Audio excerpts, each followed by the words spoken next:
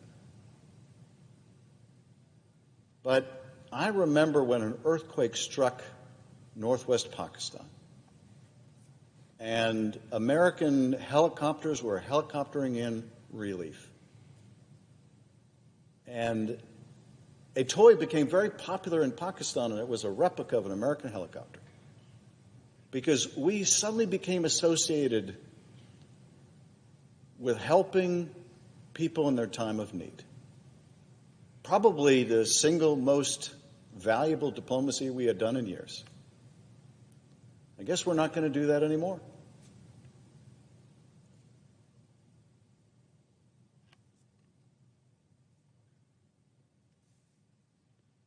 All that effort to show that the United States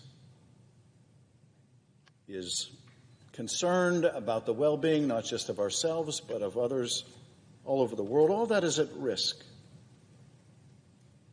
Well, there are champagne bottles being popped right now in Beijing, probably quite a few in Moscow, at the idea tonight that we are abandoning the field and that we are poised to confirm the architect of that abandonment, an otherwise obscure man named Russ Vogt. Alliances, decades of work going out the window, Russia and China's influence on the rise, and for what? USAID represents less than 1% of the federal budget.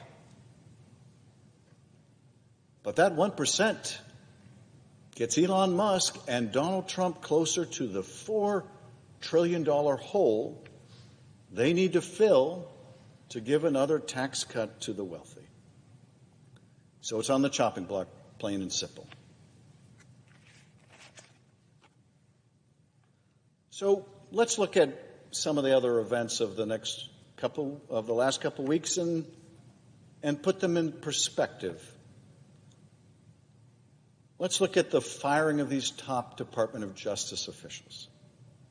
Within hours of Donald Trump's order, the Justice Department fired more than a dozen prosecutors, many career public servants who had worked on criminal cases involving the people who attacked this building. Or maybe they'd worked on criminal cases involving the one who incited the attack on this building. They weren't removed for incompetence. They weren't removed for corruption. They were removed because they did their jobs patriotically. They were removed because they had the audacity to try to hold a powerful man accountable. The official justification for their firing, that these prosecutors, many of whom had worked under Special Counsel Jack Smith, could not be trusted to implement Trump's agenda. Let's think about that. A president of the United States who spent years railing against the so-called weaponization of the government, which is the expression he would use for holding him accountable for law-breaking, that president who railed against the department for weaponizing government has now purged his own Justice Department of the very people who investigated his many crimes. This purge was a product of the White House. The order came from Donald Trump himself. The firings were executed by his appointed allies in the Justice Department. And when it was done, his administration made the end game clear. The Justice Department no longer represents the American people. It no longer enforces the law. It enforces Donald Trump's will. This is not a department that can be counted on anymore to investigate corruption, but to defend Donald Trump.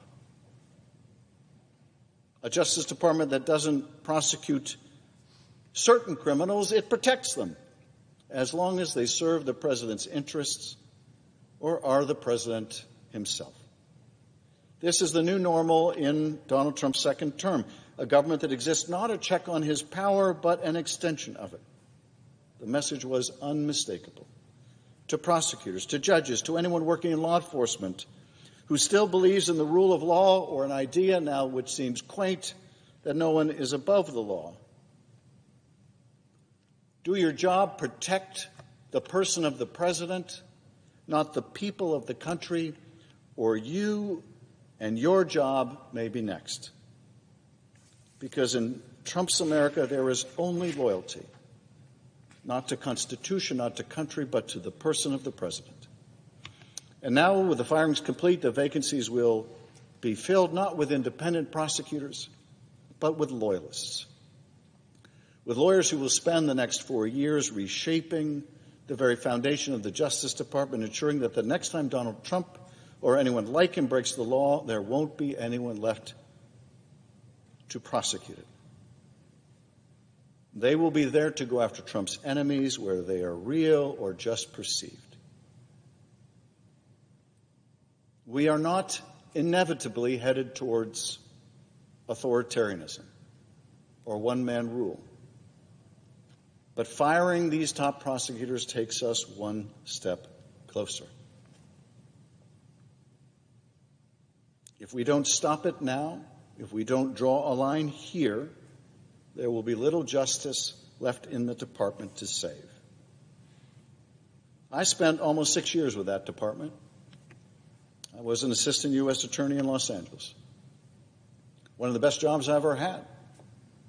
I worked with a cadre of prosecutors who were just top-notch. Some of the brightest lawyers in Los Angeles, they gravitated to that office. Some of the most capable and idealistic young lawyers who wanted to do justice. The office was completely apolitical. I had no idea whether my fellow prosecutors were Democrats or Republicans. And yes, when U.S. attorneys changed and presidents changed, there might be different priorities in the office, but they were broad policy priorities. There might be more of an emphasis on drug cases, or there might be more of an emphasis on white-collar crime cases, but it was a difference of policy. It was never about the politics of vengeance or retribution. No one in that department in that office had any misunderstanding, misapprehension of what their role was, and their role was to do justice.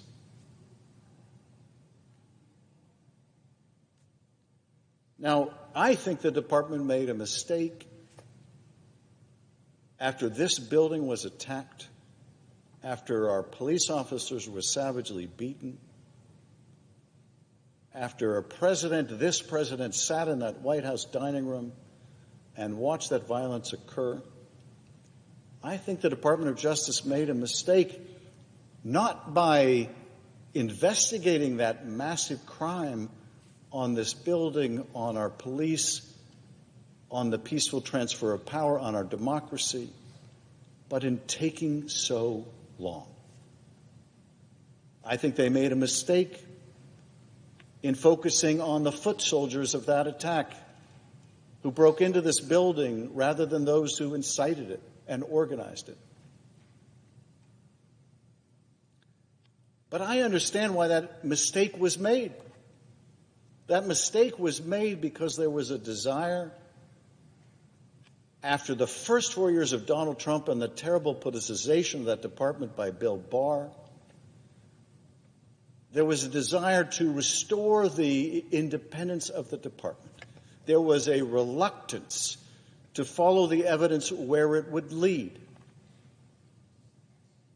And that reluctance, that desire to insulate the department from criticism resulted in justice being delayed and ultimately justice being denied. Now, one of the biggest culprits in that failure of the justice system was that building across the street, and indeed the entire court system, because that court system, and most particularly the high court, understood what was happening, understood the endless delays in bringing to justice the one who incited those attacks. They understood exactly what was happening, and they permitted it to happen. And more than that, the high court not only permitted it to happen, but by countenancing these endless delays, by letting the president play rope-a-dope in the courts, they ensured that justice would be delayed so that justice might be denied, and in fact it was denied. That was the mistake of the department, excessive caution. And that mistake meant that a court that has become a partisan court could use delay as a weapon to defeat justice, and it did. But in this Alice in Wonderland world in which we live, Donald Trump would make that desire to move the department away from the politicization of Bill Barr, restore a reputation for independence, that laudable goal, would turn that in some Alice in Wonderland way into a weaponization of the government. And why? Because it believed that the rule of law applies to everyone, even the most powerful man in the world. So why get rid of these prosecutors? Why purge the FBI agents? Why, after promising and their nominees, Pam Bondi, Kash Patel, we've learned how much we can rely on the promises, the commitments they made in their confirmation? Zero. But why is this firing of the FBI agents such an important piece of this whole effort by Donald Trump, Elon Musk, and their enablers? Because if they're going to take money from the public fisc, if they're going to enrich themselves with their meme coins, if they're going to raid the Treasury, if they're going to take people's private data, if they're going to try to illegally shut down agencies, they don't want a department, God forbid, to say no, that violates the law. They don't want an FBI that's going to examine anything they're doing.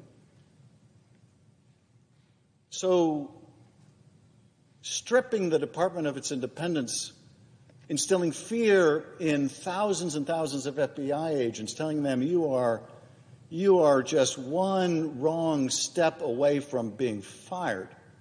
This is the way to ensure And when they raid the Treasury, there is no one there to call out what they're doing. This is also part and parcel of what these pardons were all about. What role do these pardons play in this effort to bring about one-man rule and to enable that one man to raid the public fisc? So, on his first day, and with the stroke of a pen, pardoning 1,550 people who violently beat law enforcement, the President wished to make something abundantly clear. If you use violence in my service, I will have your back. And so people that came in through these doors and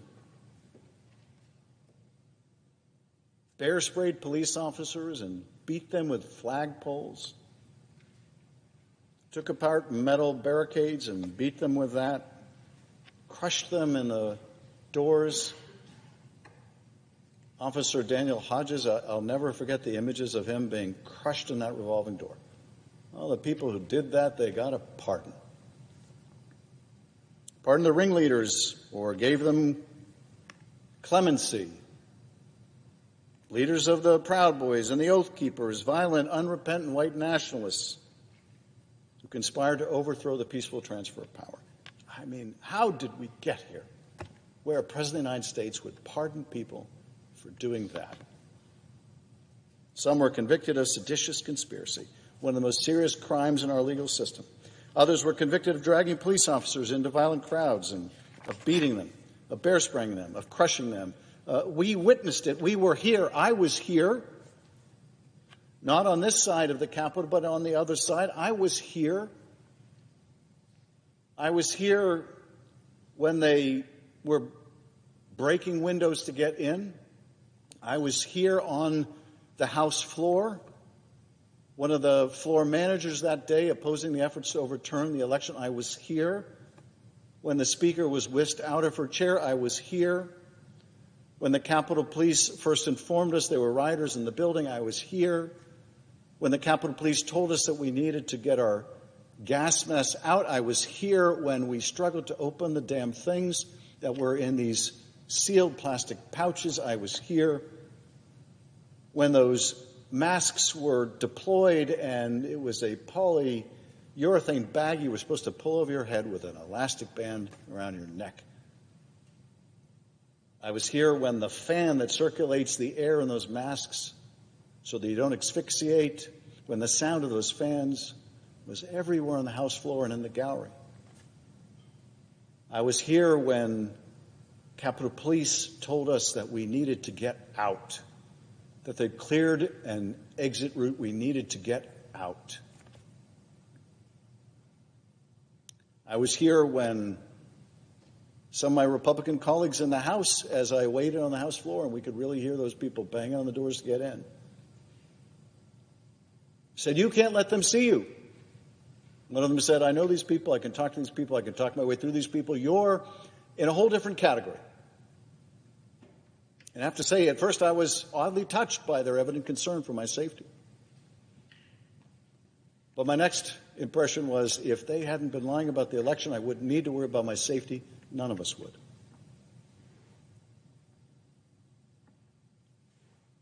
Donald Trump pardoning the folks who were attacking police officers that day, this wasn't about mercy.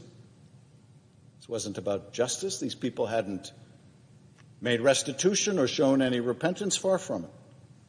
This was about power. This was about a hope to erase the crimes that had been committed in his name. This was a message to his supporters that the violence and illegal acts aren't just to be tolerated, they're to be rewarded, because that's what this was. This was a message. A message that if you fight for him, if you storm the Capitol, if you brutalize police officers, if you try to overthrow an election, you will be protected. You'll be hailed even. They'll make choirs with you, like Kash Patel. You will be absolved because he, the president, so desperately wants to be absolved. He wants to somehow remove the stain of his impeachments, of the violent attack in his name.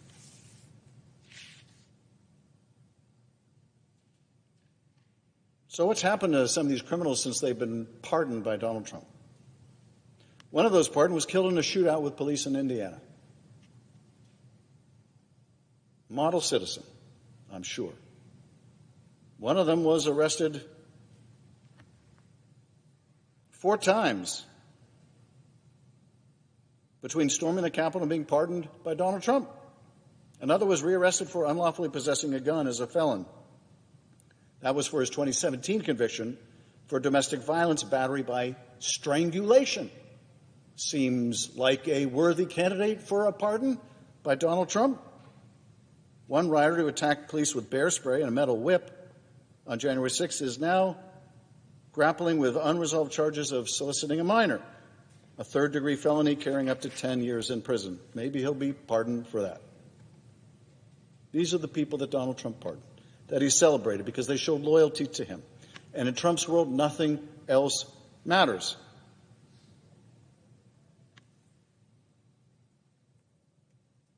In order to carry out this plunder of the Treasury, to make the whole of government the vehicle for his self-enrichment and self-aggrandizement, he must have a loyal cadre willing to do even the most violent acts in his service. Stand back and stand by. So let's turn quickly to the funding freeze. How does that fit into this effort? There was a memo, as we know, to freeze all federal funding, federal loans and assistance. We saw the reports, the days of chaos. We saw hospitals wondering whether they would get funding to keep their clinic doors open. We saw parents wondering whether their child care would be available, seniors wondering whether they would have the services that they needed. And for what? Once again, this is an effort to prepare to raid the Treasury, to take the resources that belong to the American people and use them to fund a massive tax cut for those who don't need it. Now, I represent a state that has been battered by natural disaster. So I take this very personally, this freeze on federal funding, because my constituents need the help of FEMA, they need the help of the SBA, they need to know that as the government has been there for every other state natural disaster, it will be there for us. And the idea of freezing that funding and inhibiting that recovery so that there can be just a bit more money for Donald Trump and Elon Musk and his allies is anathema to my constituents. And it should be unacceptable for all the rest of us. Mr. President, I yield back.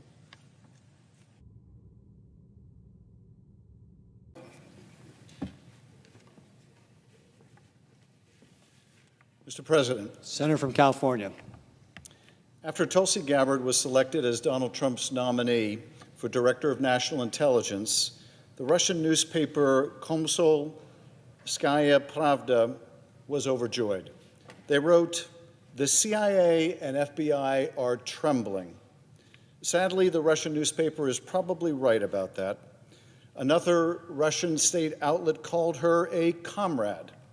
On a separate broadcast, top Putin mouthpiece Vladimir Solovyov, after gushing about Kash Patel, said, "And what about our girl? We have our girl there." Our girl is evidently the Kremlin's way of referring to our nominee, Tulsi Gabbard. His guest asked so as to be sure, intelligence? The answer was yes. RT, yet another Russian outlet that Ms. Gabbard regularly read and shared articles from, took to Twitter to defend her. Quote, "We've got your back, Tulsi." Yes, they certainly do. In September, it was revealed that RT was acting covertly on behalf of Moscow to spread propaganda in the United States. Not a surprise that RT has Tulsi Gabbard's back. The question is, should we? The Director of National Intelligence is the nerve center of our nation's intelligence network. It is the linchpin between 18 agencies tasked with detecting and preventing threats to our national security and coordinating our intelligence resources. It's a job that requires judgment. It requires experience. It requires a high degree of trust. Above all, it requires a deep and unwavering commitment to the truth and a willingness to stand up to despots. And yet the nominee before us is stunningly lacking in all of these qualities. Ms. Gabbard's record in Congress is not one of distinction in intelligence matters. She did not serve on the Intelligence Committee in the House, was not known for advancing meaningful legislation on intelligence in this space. When she did sign on to legislation, it was to eliminate critically important intelligence programs, or it was to praise those who leaked classified information and did great damage to our nation, like Edward Snowden. She did not wrestle with the complexities of the intelligence gathering and analysis process. In fact, in the moments when her voice was heard on matters of foreign policy, it was in ways that should concern all of us. She has echoed, amplified, and at times outright defended the positions of autocrats and despots. When now deposed Syrian dictator Bashar al-Assad gassed his own people, she cast doubt on the findings of our own intelligence agencies, cast doubt on them, just like the Russian propaganda outlets did. This after she engaged in her own form of freelance foreign policy, traveling to Syria to meet with Assad and get the full scoop on his government's narrative of that murderous crusade. On her return, she positively crowed about how lovely this dictator was. Quote, "He wants to be seen as someone who cares for his country." Well, maybe if he wanted to be seen as someone who cares for his country, he shouldn't have gassed his own people. He wants to be seen as someone who would not conduct these kind of atrocities, Tulsi Gabbard said, except that he did. He did commit these kinds of atrocities. When Vladimir Putin launched his brutal war against our ally Ukraine, she once again parroted Kremlin talking points about so-called provocations by NATO. She repeated Russia propaganda claims that the U.S. had set up secret bioweapons labs in Ukraine and argued that the U.S., not Russia, is responsible for Putin's nuclear brinksmanship. This is the nominee for our intelligence agencies, not the Kremlin's. This is our nominee, Tulsi Gabbard. This is who this president seeks to hand over the keys to our national security, to entrust her with the nation's most closely held secrets, to be the final voice in the room advising the president on intelligence, to be, in the plain words of the law, quote, the principal advisor to the president, to the National Security Council, and the Homeland Security Council for intelligence matters related to the national security. This, Tulsi Gabbard. This nomination is not just unwise, it is dangerous. Make no mistake, Ms. Gabbard is entitled to her own personal opinions. She can apologize for Assad or Putin or any other murderous dictator to her heart's content. But we're not considering Ms. Gabbard for some position in which her bizarre fondness for foreign despots is beside the point. She is not the nominee for Postmaster General. We're considering her for one of the most important jobs in our intelligence community. And for that, Tulsi Gabbard is a walking five-alarm fire and must be rejected, must be. There is a reason the Director of National Intelligence must have the confidence of both the intelligence professionals that oversee and the nonpartisan that they oversee in the national security establishment. Because the job requires accountability. It requires trust. It requires truthfulness. In 2015, Ms. Gabbard joined a congressional delegation trip to the Middle East, the kind that so many of us in this chamber have participated in. She visited a Turkish town near the Syrian border, where countless refugees were sheltering. Her guide took Ms. Gabbard to meet two Syrian girls aged just 9 and 4 years old, who had been badly burned in a bombing carried out by the Syrian dictator's warplanes. The children's parents had been killed in that attack. These brave, small children told their story to the then Congresswoman. Now, in this situation, I think any of us would have roughly the same response. Some form of sympathy, some form of empathy, some attempt to provide comfort to these children who saw their lives and their families destroyed in front of them. But Ms. Gabbard had a very different response. By the account of the guide who was with her, she looked at the children and said, "How do you know if it was Assad? What if it was ISIS?" I should note that ISIS, of course, has no air force. But of course, that wasn't really the point, was it?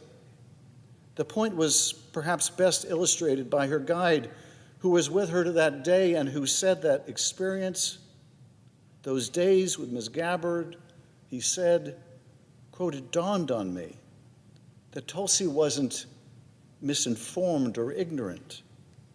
He said he worried instead that she, quote, "had a worldview that was adversarial to the United States." Adversarial to the United States. Think about that. Adversarial to the United States. And consider whether this is the right person to be director of national intelligence. Where do we draw the line with Donald Trump? What level of unfitness in a nominee? What level of unconstitutionality in an executive action? What level of abject disregard of our judicial system? What national security threat or risk will it take? What action could he commit where we would be joined by our Republican colleagues in saying we've had enough? Where is the line? When is an action too egregious or an appointment too absurd, a risk or threat that is too big? Where is the line? Is it disobeying a lawful court order, which this administration seems to be laying the groundwork to do? Is it confirming a patently unqualified FBI director who wants to close down FBI headquarters and makes music with felons who beat law enforcement? Is it a director of HHS who doesn't believe in vaccines, or a director of national intelligence who has sought to undermine vital intelligence operations and whom the Russians and others viewed as aligned with them instead of with us? Where is the line? Because for me, that line has been crossed a long, long time ago. I will not support this nomination. And I urge my colleagues to think long and hard before they do. Because if Ms. Gabbard is confirmed, we will not need the luxury of hindsight. We already have the luxury of hindsight. The threats to our nation are real. Those who wish us harm are busy plotting against us. There are plots to conduct attacks on U.S. soil. There are intelligence warnings about China's intentions to replace U.S. influence around the world, and about Russia's relentless assaults against our friends and allies. And at a moment when the world is watching, when our allies and our adversaries are questioning America's stability and leadership on the global stage, we cannot afford to confirm a director of national intelligence who lacks the qualifications, the judgment, and the credibility to lead. We cannot. Remember that Russian broadcaster I mentioned earlier, Vladimir Solovyov. Here's some of the rest of that exchange with the guest on his show. "Well," he said, with Tulsi Gabbard, it's not that simple." The guest replied, "It might not work because What if it's not approved? The Russians are worried that Tulsi Gabbard might not be approved by this body. That should tell us something. People, please, do we need the Kremlin to spell it out for us? What they are hoping and if they prayed, would be praying for us to do. Solovyov seemingly answered that question for us live on Russian TV. Quote, "Why are you suddenly so doubtful?" he asked his guest. Solovyov seemed nervous about the chances for confirmation of the woman he described as our girl, Tulsi Gabbard. Perhaps he fears that Congress has more common sense than to confirm someone who prefers Russia's worldview over matters like Ukraine's sovereignty to our own national security professionals. But do we? Do we possess that basic common sense for the sake of our country, for the sake of our nation's most sensitive classified information, and for the sake of the workforce that keeps us safe? I hope and pray that we do, that we possess the common sense to vote down Tulsi Gabbard. We will soon find out, and I yield back.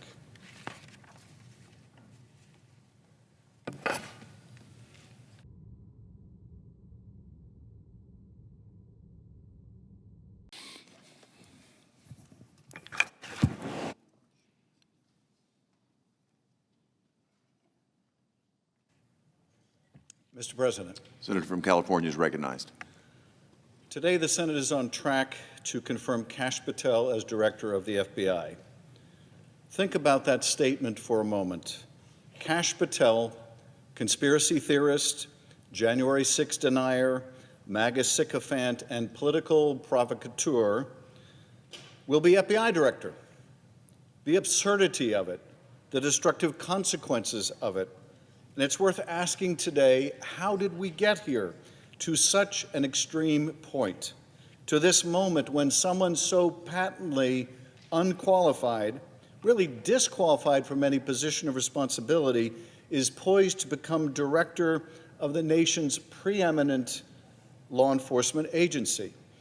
Earlier today, I stood with my colleagues out in front of the FBI headquarters, a building that Kash Patel promised to dismantle on his first day as FBI director and turn into a museum of the deep state, the home of a department that we all know he will convert into a political weapon for the president who is a serial lawbreaker and will use Patel as a tool for retribution against his enemies. But in a democracy, law enforcement does not serve the president, let alone someone who fashions himself as a king. Law enforcement serves the people. It is nonpartisan. It is not a vehicle of political payback for a political party. And yet we are watching the FBI and DOJ hollowed out, dismantled, and turned into an investigative and prosecutorial extension of Donald Trump's White House. We are watching it live in real time. It is already happening in that building we visited this morning. In just the last month, Donald Trump's Department of Justice has engaged in a brazen, sweeping purge, a rolling Saturday night massacre, an unmistakable campaign to intimidate, to punish, and to drive out thousands of hardworking, nonpartisan FBI and career DOJ employees. This is happening as we speak. Acting Deputy Attorney General Emil Bove fired roughly 24 prosecutors involved in January 6 criminal cases, not for cause, not for corruption, not for misconduct. They were fired for failing what is in effect a loyalty test. A loyalty test. A MAGA mob attacks the Capitol on January 6th to stop the peaceful transfer of power. They beat police officers, gouge them, bear spray them, all in the service of an even bigger crime, stopping the peaceful transfer of power after Donald Trump lost his re-election. And they get pardoned by Donald Trump. The lawbreakers get pardoned. and the brave FBI agents who track down these violent miscreants, these agents get punished. They get fired. They get purged. The one-man wrecking ball that is Donald Trump is turning the world upside down. The criminals are being pardoned, and the cops are being punished. Now, Kash Patel sat before the Senate Judiciary Committee and under oath insisted he knew of no plans to punish FBI employees involved in investigations related to Donald Trump. He positively levitated at the suggestion that such a thing could even be true. Then within days, top FBI agents were fired.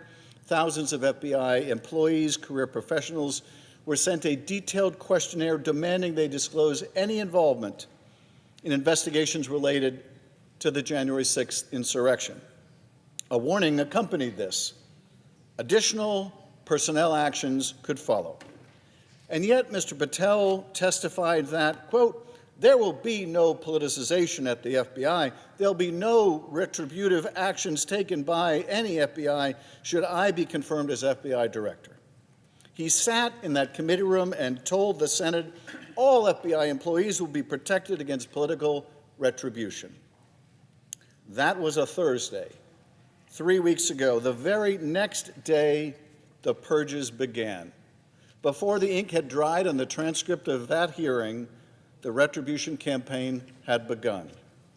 In his written response to questions, Patel denies knowing about these actions in advance, denies knowing whether he discussed these dismissals with the White House, the DOJ, or the FBI.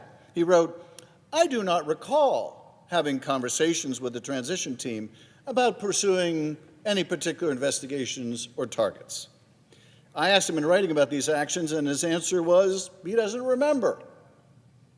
But in fact, whistleblowers have come forward to testify or to state that not only did Patel know about the upcoming purges, he was directing those dismissals. How could he not recall that? It wasn't years ago or even months. It was days before. Days before his written answers to those questions, those written answers where he said he couldn't recall, he was directing these purges covertly as a private citizen. But he doesn't recall. Purges of quality career professionals who dedicated their lives to the rule of law, who have been fired, laid off, or forced out because they dared investigate a violent insurrection on our Capitol, or the President's retention of classified documents that contained our nuclear and other national security secrets. There was a time in our country when the FBI was weaponized, when it served as a sword for the President, and the DOJ served as his shield, when Hoover authorized covert harassment campaigns against the perceived enemies of the President. We thought those days were over, and they were over until now. We must not put in place a Roy Cohn for the President, someone who will bend and break the law to serve the President's personal and political aims. For therein lies the path to corruption, to unlimited power, and to malfeasance of the highest order. We put up guardrails to prevent one man and his cadre of company men from turning the Bureau and Department into a partisan and lawless battering ram. We must not take them down, because we know the road that lies ahead. And we know that Donald Trump cannot destroy the nonpartisan character of the FBI and the Department of Justice without his enablers. And Kash Patel is Donald Trump's hand-picked enabler and henchman, the guy who would say yes when everyone else would say no to any immoral and unlawful requests made by Donald Trump, the guy who publicized his deep state list, almost half of whom are Republicans, the guy who worked for and retains millions of dollars in stock in a company supported by the Chinese Communist Party. In any normal world, that would automatically disqualify someone from leading the nation's premier law enforcement and counterintelligence agency. This is not someone we would want running the FBI. It would be unthinkable to confirm a nominee who's written an entire book in service of, quote, dramatically limiting and refocusing the scope of the FBI's authority. A nominee who has publicly said it would be fun to go on a manhunt of government gangsters alongside those who, quote, represent Donald Trump's army to take this country back. I'm of the opinion that the people the FBI should be going on manhunts for are actual criminals, not the president's enemies of the day. The FBI shouldn't serve as Donald Trump's army. Alas, we will not soon forget the last time Donald Trump's army presented itself to us, when they beat down the doors of this Capitol, when they attacked law enforcement and sought to overturn an election. Mr. Patel is quite familiar with that mob. He celebrated them in song. Now, Mr. Patel tried to deny his association with the January 6th choir. He said he had nothing to do with their recording. But earlier on Steve Bannon's podcast, he was all too proud to brag about it. Quote, so what we thought would be cool is if we captured that audio and then, of course, had the greatest President Donald J. Trump recite the Pledge of Allegiance, then we went to a studio and recorded it, mastered it, digitized it, and put it out as a song, now releasing exclusively on the War Room. But when I asked him about this under oath, his response was, and you may never believe this, when he said we did this and we did that, we didn't include him. I don't know what's worse, taking credit for something he didn't do or doing something and then lying about it. But what I do know is this is not the character of someone who should be director of the FBI. At the hearing, I also asked him to turn and face the Capitol Police officers in the room. These officers from the same department that suffered such grievous injuries on January 6th. He couldn't do so. He couldn't look them in the eye. And I don't blame him for being too ashamed. He should be ashamed, celebrating their victimization in a song. He should be ashamed. And anyone voting to confirm him should be ashamed. And yet here we are, on a fast track to rubber stamp his confirmation, asked to turn a blind eye as he takes control of the most powerful law enforcement agency in the country. That is what my Republican colleagues seem poised to do, and I will ask again, how on earth did we get here? And where are we going? By confirming a nominee who is so plainly unqualified, who is tied up in shady business dealings with the CCP and the Kremlin, who made songs with violent cop beaters, who made memes of himself sawing the heads off of members of Congress. How on earth did we get here? Because we all know where this road ends. A weaponized FBI, investigations into anyone who stands up to Donald Trump, elected officials, journalists, Democrats, and Republicans, anyone. Now, I know some of my colleagues seek solace in the belief that if they just toe the line for long enough, they'll be spared. But we all know what happens when someone falls out of favor with Donald Trump. When you're inevitably asked to vote for something or do something so egregious that you cannot possibly continue to say yes. And when you reach that moment, when you're forced to cross the president or abandon your final line in the sand, it will be these moments you remember, the concessions to a wannabe authoritarian that you were willing to entertain, the lines you allowed him to cross so you would be spared his wrath. But you will not be spared. No one is. Not the veteran, nonpartisan employees at the FBI, not the maverick moderate members of this body, not even the most extreme supporters, left out in the cold the moment they are no longer valuable to this president. When, not if, when you fall out of favor with Donald Trump, Patel and others may be unleashed on you as well. My colleagues should remember there is more room under Donald Trump's bus than on it. Enabling his administration is a one-way street, and by continuing to go down it, you drive yourselves and the foundations of our democracy to the very precipice. My colleagues, We have a duty today, a duty to the Constitution and a duty to the American people. We have a duty to the 38,000 men and women of the FBI who put themselves and their lives on the line every single day. Those who work in the building where we stood this morning in the freezing cold and in communities and cities across the country, keeping us safe and secure. We must take that duty seriously, because if we confirm Kash Patel, knowing what we are getting, knowing where we are going, we will only have ourselves to blame. Mr. President, I yield. John Adams once said that we are a nation of laws, not men. And this idea has been foundational to the understanding of the American Republic. But what does it mean to be a nation of laws? And is it still true in America in the era of Donald Trump? Are we a nation of laws, one characterized by a legal code that applies equally to all citizens, a justice system in which no one is above the law or beyond its reach, in which there is not one law for the rich and powerful and yet another for everyone else?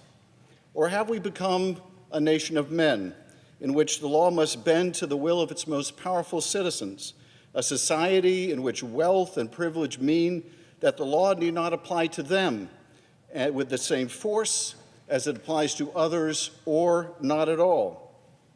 4 years ago, after losing his re-election campaign, Donald Trump conspired to interfere with the peaceful transfer of power and incited a violent attack on the Capitol.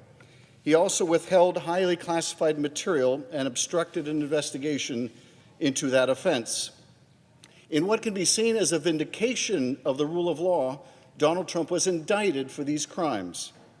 But a system of justice bound by the rule of law requires not only that charging decisions be made against people similarly situated, without preference or disfavor according to their position, but that the conduct of those prosecutions likewise be timely and appropriate. In this, our justice system failed miserably. Trump was able to seek endless delays in court, and the courts, understanding that motivation, mindful of the fact that justice delayed can mean justice is denied, willfully delayed the prosecution of Donald Trump until he could avoid a reckoning with justice altogether. Most egregious was the conduct of the High Court itself. The Roberts Court first delayed any potential trial of the president and then crippled the prosecution altogether in a decision granting the president immunity from prosecution for the commission of crimes while in office. No wonder the president thanked the court at last night's joint address and told Justice Roberts in particular that he would not forget.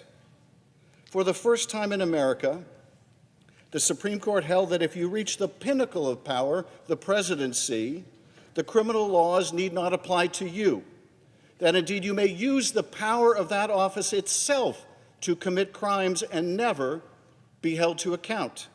As Justice Sotomayor wrote, that new immunity lies about like a loaded weapon and makes a mockery of the principle that no man is above the law. Now we have entered a perilous new phase as a country in which a person who escaped the application of law is now charged with administering the law, in which Donald Trump has appointed his own criminal defense lawyers to top positions in the Justice Department and appointed an FBI director with a long published enemies list. It is a Justice Department in which Trump's lawyers have sought to dismiss a serious corruption case against the mayor of New York as an alleged quid pro quo for his willingness to do the president's bidding on unrelated policy matters. They seek a dismissal without prejudice, meaning the president can lower that sword of Damocles on the head of the mayor should he ever demonstrate independence from the whims of the president. 6 senior Justice Department prosecutors resigned their office rather than pervert justice in this way. As one wrote in his resignation letter, "I expect you will eventually find someone who is enough of a fool or enough of a coward to file your motion, but it was never going to be me." Other prosecutors at the Justice Department have likewise refused illegal orders to initiate investigations where no probable cause exists rather than violate their oath of office. If this continues, we will be left with a Justice Department leadership populated by only cowards and fools. A Justice Department used both as a sword to go after the president's enemies and a shield to hide its corruption. Then, what will remain of our nation of laws? But a sad memory of a time when we lived up to our founders' dreams only to squander the gift of our inheritance. Mr. President, I yield back.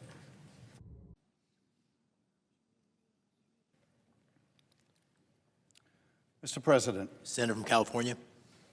Mr. President, the Trump administration is corrupt. It is easily the single most corrupt and lawless administration in American history. And it would be exceedingly difficult to debate that simple proposition, because notwithstanding all of the whataboutism we occasionally hear, there is really no denying it.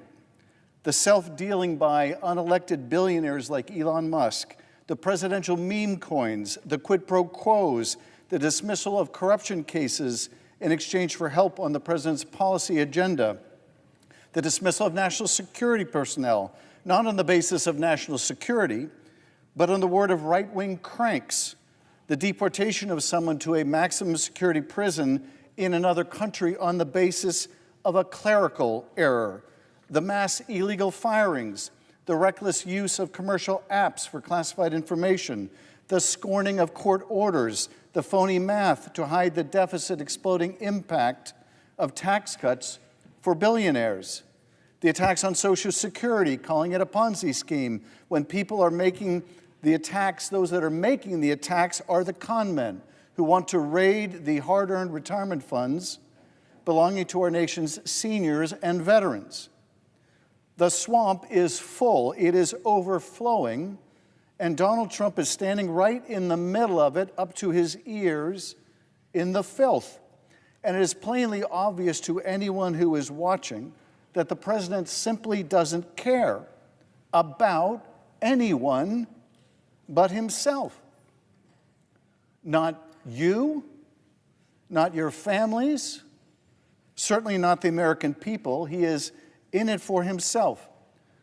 While your retirement savings are being wiped out, he's playing the back nine at his country club. Oh, caddy, would you hand me a number 6? Now the Trump administration's abundant corruption doesn't happen in a vacuum. His corrupt self-dealing doesn't just boost his own bottom line and that of his wealthy donors. It hurts everyday Americans. It hurts Californians. It hurts all of us. So let me give you some examples. Days before Donald Trump was sworn in, he took one of the most obviously corrupt actions of his political career. And that's saying quite a lot. The president took to Twitter to announce that he was launching his own cryptocurrency, a meme coin. He would maintain a vast ownership of the stock in it, but anyone in the world could buy in, from a Chinese national under indictment in the US to any sultan in the Middle East looking to buy influence, and predictably, the meme coin just skyrocketed. On paper, he appears to have made billions on it. It's possible he made more in one day from this joke cryptocurrency than he had made in his entire life up to that point. You might recall a press conference he had when a reporter asked him at the beginning of his presidency, are you going to continue to traffic in this coin and this currency that's making you a lot of money? And the president's question to him was, well, how much is it making me? And when the reporter said, well, it's making you a lot, the president was delighted. Turned to, presumably off camera, Elon Musk or one of the billionaires and said, well, that may not be much to these guys. And there was great laughter to be had. The corruption is out in the open. And the thing about this new currency is that it's a message to anyone who wants to curry favor with the president. Whether it's foreign governments or oligarchs or wealthy Wall Street billionaires, it gives them a chance to literally buy Donald Trump's favor, directly, corruptly, and unmistakably. Now, who does that ultimately hurt? The short answer is everyone else. So maybe a billionaire is buying a bigger tax break, but that means hardworking Americans are going to have to pay for it.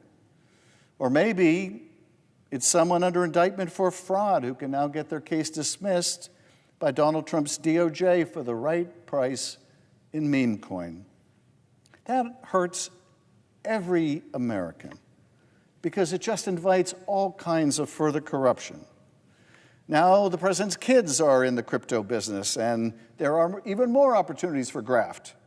In other parts of the world where there are long traditions of such corruption, they would be called princelings. There's a name for them. They're called princelings. Well, congratulations, America. We now have our own princelings, and they are called Eric and Don Jr. Now, as it turns out, it's not just by buying Trump meme coin or the kids' crypto investments that may help get the Justice Department to drop your case or get the Justice Department to go after your enemies. Since Donald Trump's first day in office, he has methodically and meticulously purged the Department of Justice of anyone who is not blindly loyal to him. Not loyal to the rule of law, mind you, not loyal to their oath, but loyal to the person of Donald Trump. That is and will be the only standard in this department. It is not a coincidence that the top 3 lawyers running the Justice Department, including Attorney General Pam Bondi, are all former Trump criminal defense lawyers. Their client was and always will be the multiply indicted and convicted felon who occupies the Oval Office. So how does this hurt everyday Americans? Well, it does so in a few ways. First, it means that the department's resources will be focused on all the wrong things. The DOJ should be focused on keeping Americans safe. It should be focused on cracking down on violent criminals and addressing the fentanyl crisis. It should be hunting down fraudsters who scam Americans. But instead, they're focused on retribution, on going after Trump's enemies, on helping those who were loyal to him, and wasting countless hours and resources in the process. But also, Trump is using the DOJ now to protect his friends and allies. You don't have to look any further than the case in New York. The mayor of New York, Eric Adams, indicted on serious corruption charges. A mayor who then, seeing the writing on the wall, pursues a kind of quid pro quo with the president. He goes down to Mar-a-Lago, and the quid pro quo eventually becomes as plain as day. It is out in the open. The president's own border czar does a joint interview sitting next to the mayor on Fox and Friends on their couch to lay out the stark quid pro quo in exquisite detail. All that was left unsaid by Trump's border czar were the words, "or else." The mayor would get his case dismissed, and in exchange, he would pursue the president's policy agenda when it comes to immigration. If the mayor was guilty of serious corruption, of bribery, of providing political favors to foreign nations in exchange for lavish gifts, and even the Trump DOJ doesn't deny the evidence against him, that just doesn't matter. It just doesn't matter, not if he is a political ally of the president. So who does that hurt? Well, it hurts New Yorkers. It invites more corruption in the city of New York. But this trend, of course, hurts everyone. A big corporation screwing over consumers can seemingly prevent investigation or prosecution now by kissing the ring. Just takes a trip to Mar-a-Lago. A corrupt politician can continue to leverage government resources for their own gain, knowing that they may never be held accountable for their actions. You can even storm this building, and they did. You can storm right into this chamber, and they did. You can trample American democracy. You can beat police officers in the name of this president, and not only will your prosecution be dropped, but you will be pardoned and celebrated. And beyond that, the public servants who prosecuted you will be removed, replaced, or demoted. They will be purged. by using the Justice Department as a shield to protect his friends and a sword to go after his enemies, it is the American people who will lose. Now, just down the street from the DOJ, at the Food and Drug Administration, there is something less talked about, but also quite sinister going on. Elon Musk and his many companies owns one, among his many companies, owns one called Neuralink. Now, this is a company that is aiming essentially to implant computers into people's brains. Now, while I am not personally one to want a Elon-sponsored device shoved into my cerebral cortex, I do believe in responsible innovation, and I even celebrate it. But unfortunately for responsible innovation, within weeks of entering office, Elon and Doge had fired essentially the entire team at the FDA's Office of Neurological and Physical Medicine Devices. You guessed it, the office in charge of reviewing his product. Gone. That sent a pretty clear message through the agency: get on board with Elon or you're out. It feels like par for the course for Elon, but it is really unprecedented in this country. Especially damaging is the fact that this also occurs at a time when they are just massively laying off people at the FDA. Huge cuts in the folks that make sure our medicine and food are safe. Not only does that mean life-saving medicine doesn't get reviewed and deployed faster to the American people, it means that dangerous stuff gets into circulation much longer before it can be stopped. Or maybe if it just gets to slip through with a wink and a nod and a big enough contribution to the Trump meme coin.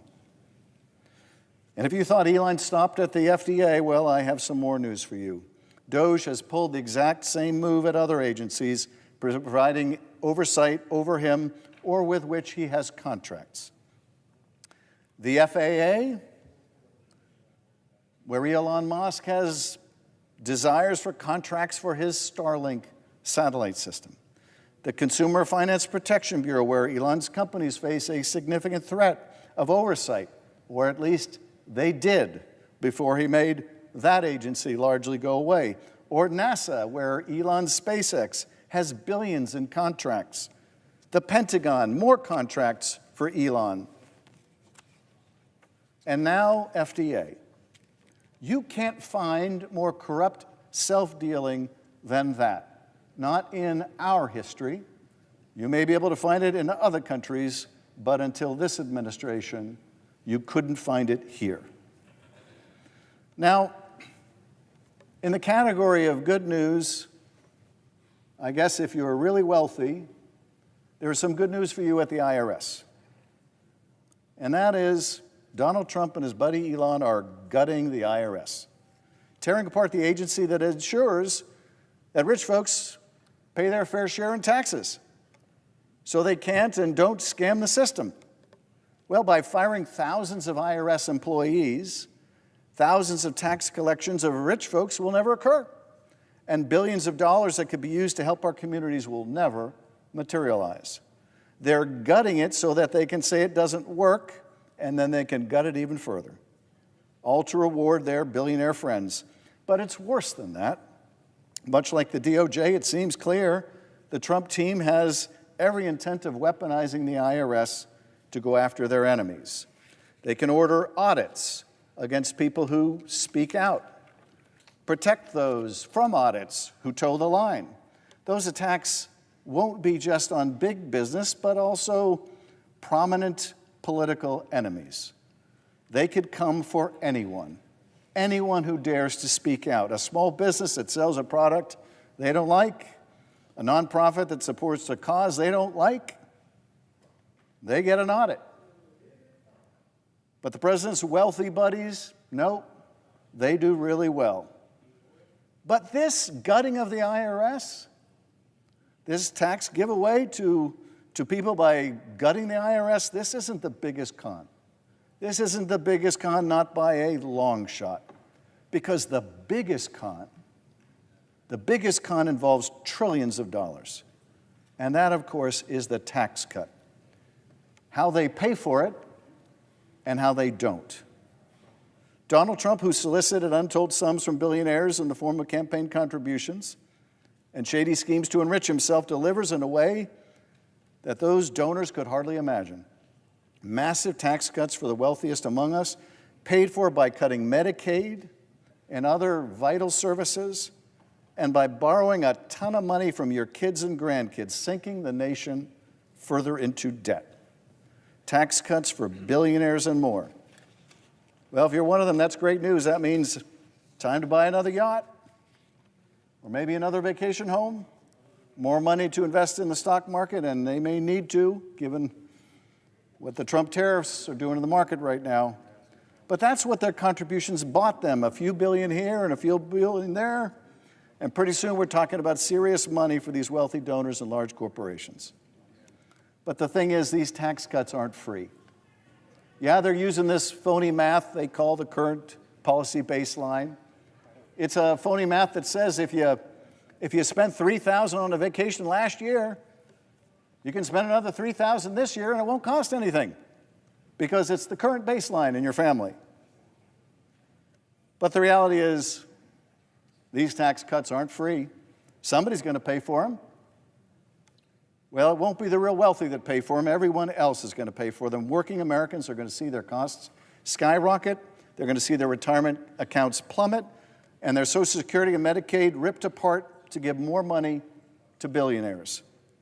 And here's the thing, they don't even pretend anymore. They are happy to admit that their multi-trillion-dollar check that they're about to write to billionaires will be paid for by everyone else. Not just in dollars, but in the programs you rely on, programs you paid into your whole life. Medicaid on the chopping block, Social Security, offices closing, phone lines unanswered. They want it to slowly die on the vine. Food assistance going the way of the dodo bird, and the list goes on and on and on. Life will get harder and harder. That is, of course, unless you're a multi-billionaire who wrote a big check to Donald Trump, which, if he doesn't bring about a global recession, just might turn out to be a pretty damn good investment. During his campaign, Donald Trump promised his wealthy donors that he'd make them even richer by cutting their taxes. He invited many of them to his inauguration. Some even got to stand on the stage with them as he was sworn in. This is who Donald Trump is for. He is for them. He is for the really, really rich. That is whom he represents. We are for you. I yield back.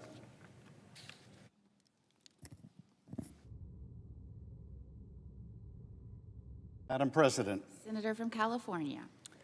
This week, Donald Trump spent his time doing three things: golfing at Mar-a-Lago, announcing his latest set of tariffs that will cost families $3,800 more a year, and that are so chaotic and far-reaching that they included retaliatory tariffs on a remote island inhabited only by penguins. I kid you not. And third, advocating for cuts that would destroy the services and benefits millions rely on for their health care and retirement savings. Today, with the stock market in the tank and the nation's economy in free fall, we're expected to vote on this failed businessman's latest brilliant financial plan for the nation. So let's talk about his budget. At its very core, this bill will give massive tax cuts to billionaires and make middle-class families pay for it. Tax cuts that billionaires simply don't need. And only the billionaires and Republicans in D.C. apparently support this. But wait, the bill that will pass in the dead of night accomplishes other partisan fantasies as well. It takes away health care and goes after the heart of Social Security. It is the same old playbook. Billionaires win and families lose. And lest we forget, it's the exact same playbook that they ran in 2017. So how exactly is this a win for billionaires? 2/3 of all of the benefits in this bill go to the super wealthy and corporations.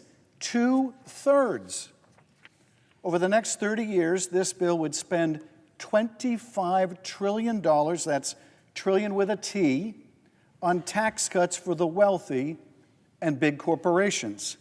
It would add $37 trillion to the debt. $37 trillion. That will double the nation's debt. Double it. It will also, by the way, hand tens of millions of dollars to Elon Musk just in the next few years. So he makes out like a bandit. But if you're a family earning, I don't know, $30,000 a year, struggling to get by, or maybe $50,000 or $75,000 a year, you'll be lucky to see any tax relief from this plan.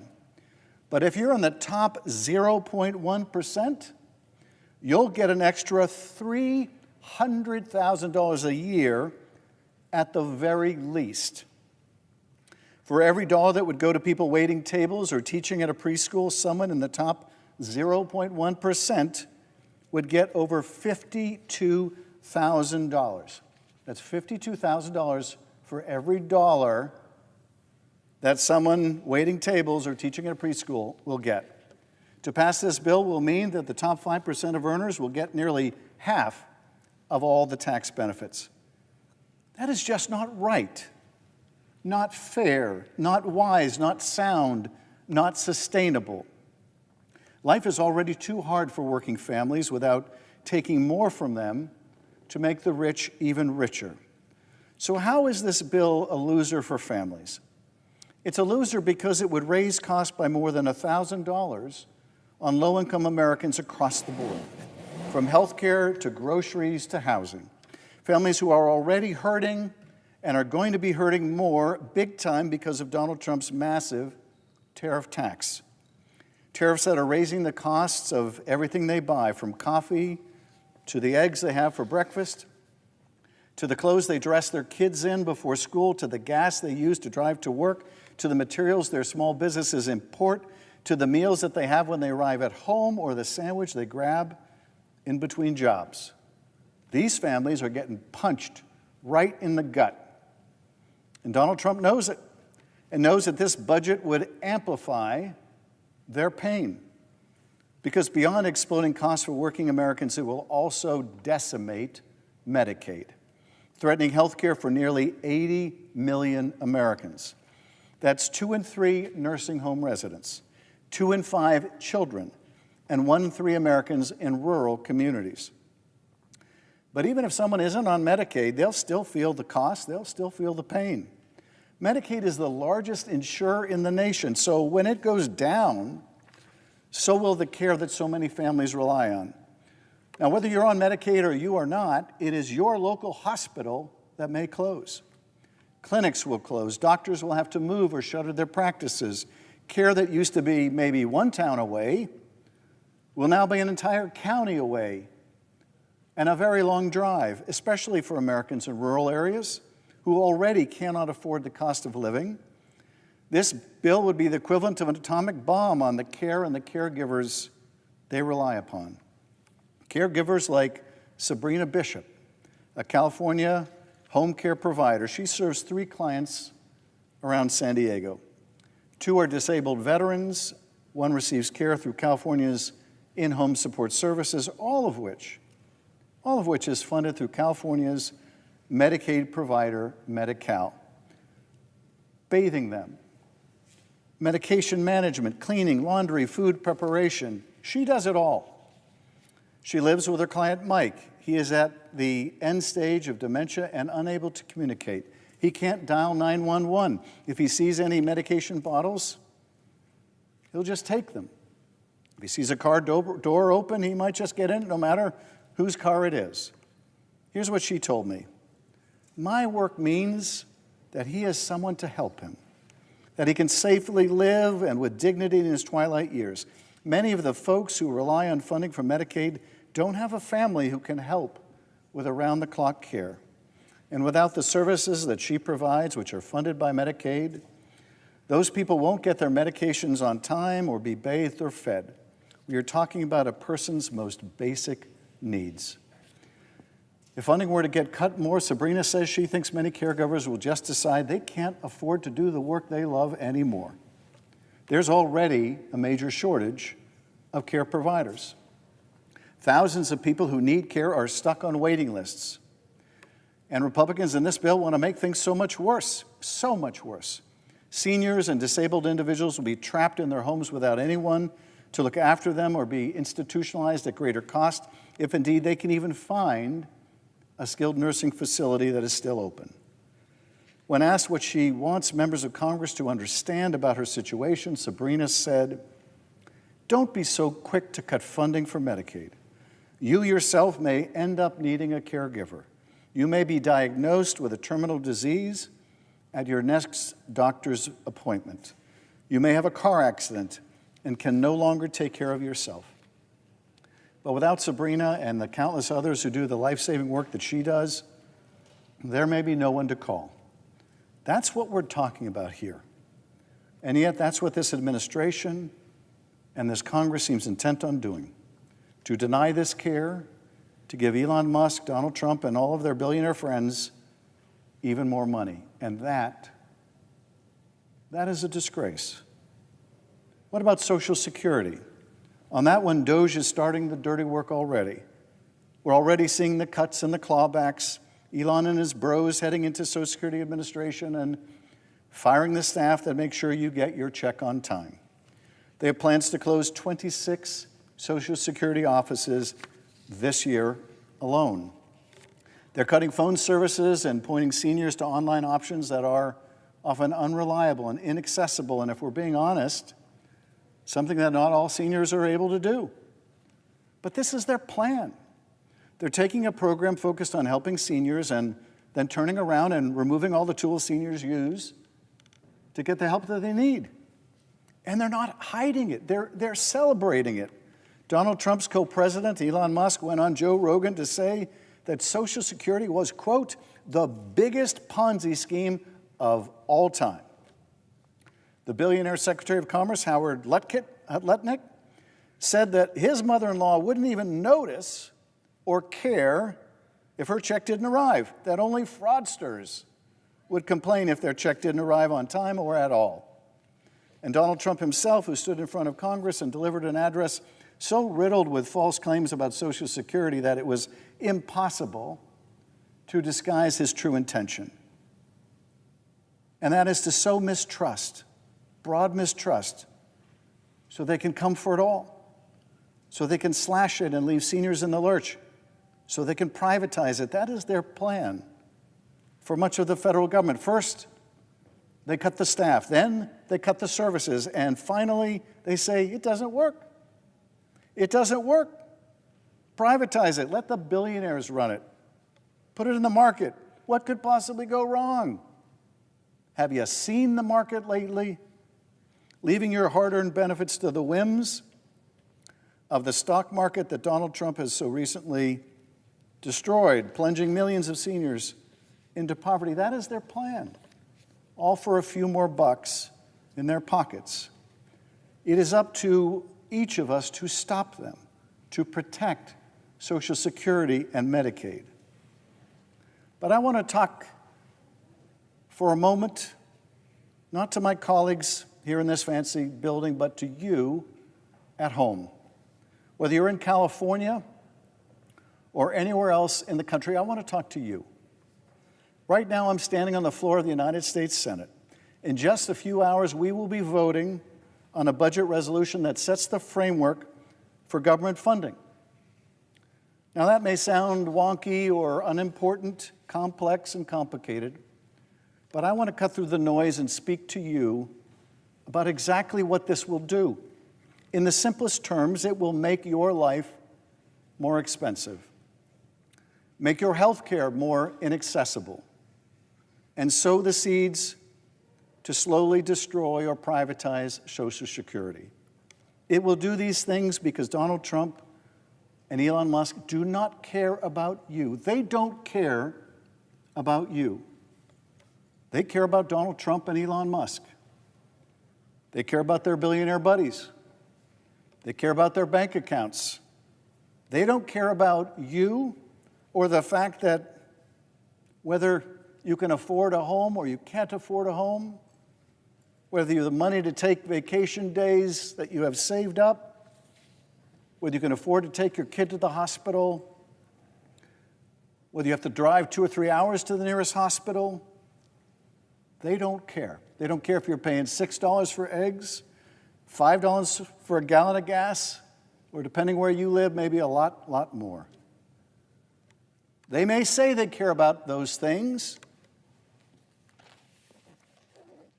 but this, their bill that we're about to vote on, says otherwise. This bill in my hand is evidence they don't care about you. They could care less about you. Now, it's easy to feel hopeless and powerless right now. That's their goal. That's how they want you to feel. They want you to look at the remnants of your retirement savings and the closing of hospitals and the destruction of small businesses and the decimation of schools, and they want you to feel discouraged, to look at the wreckage and say, well, I guess they're right. Maybe none of it does work. Because they want to break it all in pieces. When they tear things down that you rely on instead of building them up, they want to turn to you and say, see, none of this is working. Medicaid isn't working and Social Security isn't working because they broke it, because they're breaking it. And then comes the final step. That's when they sell it all for parts, where they sell off the Social Security you paid into for your whole life, when they destroy the health care that you and your family rely on. So you're forced to pay for private insurance that costs more and helps you less. That is their plan. And you're watching it unfold in real time. That's the thing with Donald Trump. He's broken every promise he's made. Lower prices? No. Stock market growth? Hard opposite. Your 401k, if you're lucky enough to have one, destroyed. A new golden era? Don't make me laugh. Protecting your hard-earned benefits? They're on the chopping block right now. Donald Trump has broken every single promise he's made except one. The promise he made from a gold-plated Mar-a-Lago podium when he told a room full of the richest people in America, and I quote, "You're all people that have a lot of money. You're rich as hell. We're going to give you tax cuts." Well, it turns out those tax cuts are arriving right on schedule, and we will be footing the bill. But you can do something about it. You are not powerless. Make your voices heard. Madam President, I yield back.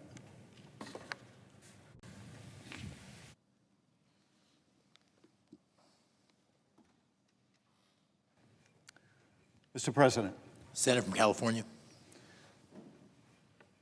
First of all, I want to acknowledge my colleague from Virginia, Senator Warner. Thank you for your extraordinary leadership of the Senate Intelligence Committee. You have brought your intellect, your experience, your talent, your ingenuity to the service of the nation's security, and you have been doing a remarkable job.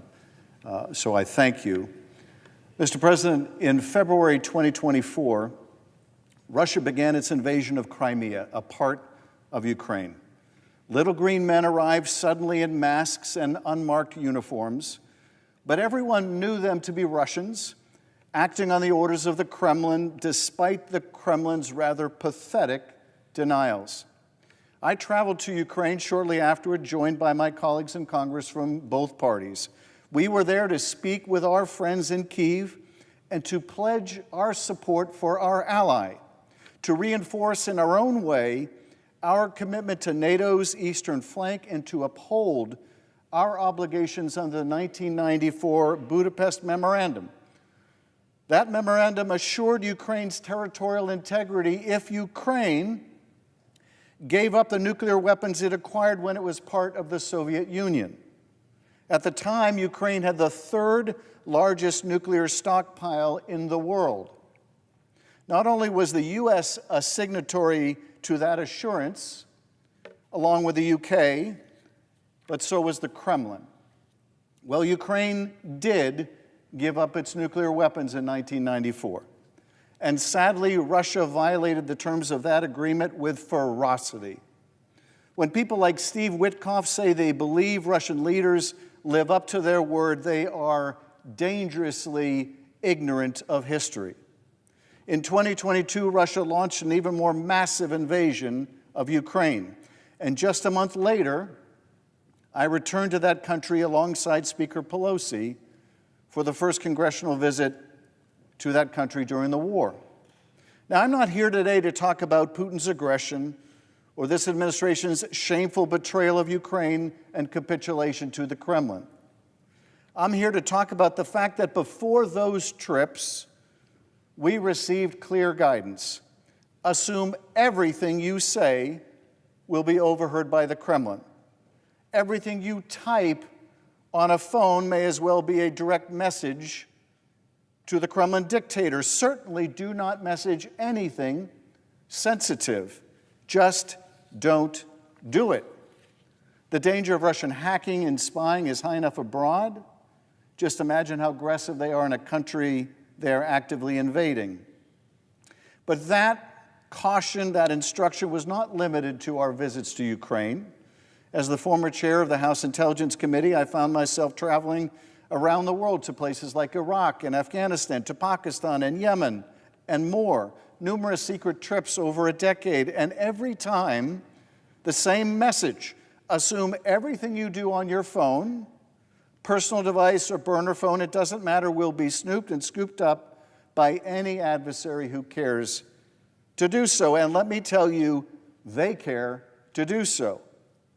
The same is true here at home. Handling classified information, we took every precaution. Practically, that meant we spent a lot of time underground, quite literally, inside a windowless, secure, compartmented information facility, or Schiff, in the basement of the Capitol.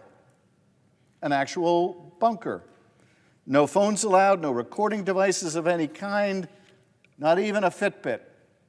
We understood, hey, this wasn't going to be convenient. It wasn't designed to be convenient. It was designed to be secure.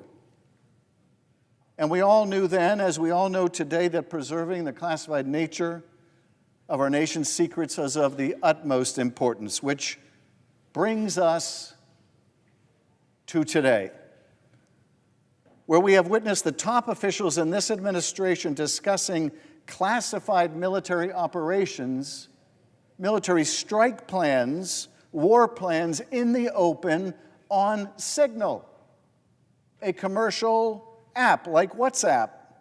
The administration's top officials created an unsecured group chat and shared information before the start of a military operation that could have put the pilots flying these missions directly in harm's way. And now it appears this was not a one-off, because of course it wasn't a one-off. We're now hearing that there were 20 or more chats involving top officials discussing sensitive information, where the administration seems to have shared national secrets like they were discussing, well, I don't know, March Madness, texting them recklessly. And it appears that the only reason we know about these chats is because they accidentally added the editor-in-chief of The Atlantic into one of them, while he was apparently sitting in his car in the parking lot at a Safeway grocery store. It would be funny if it wasn't so damn dangerous to our national security.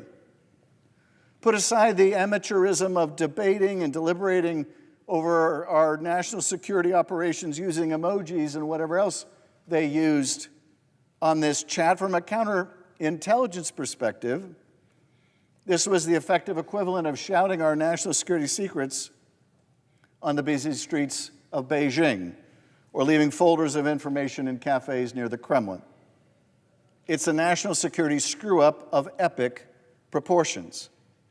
As former chair of the House Intelligence Committee, I have heard after-action reports of what happens when an intelligence failure occurs, when a source or an asset is compromised, when an enemy penetrates our networks or gets a source that can provide a glimpse into our secrets.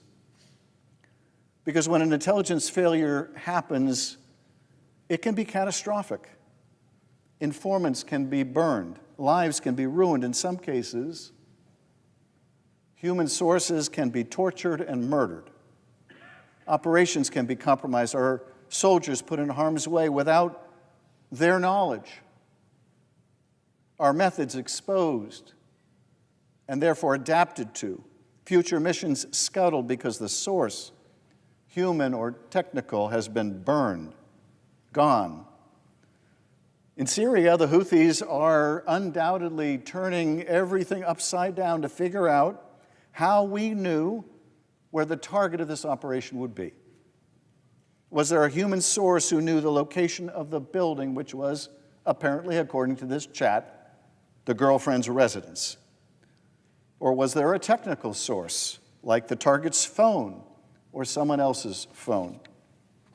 What future missions will now not be possible because we don't know if our sources have been compromised?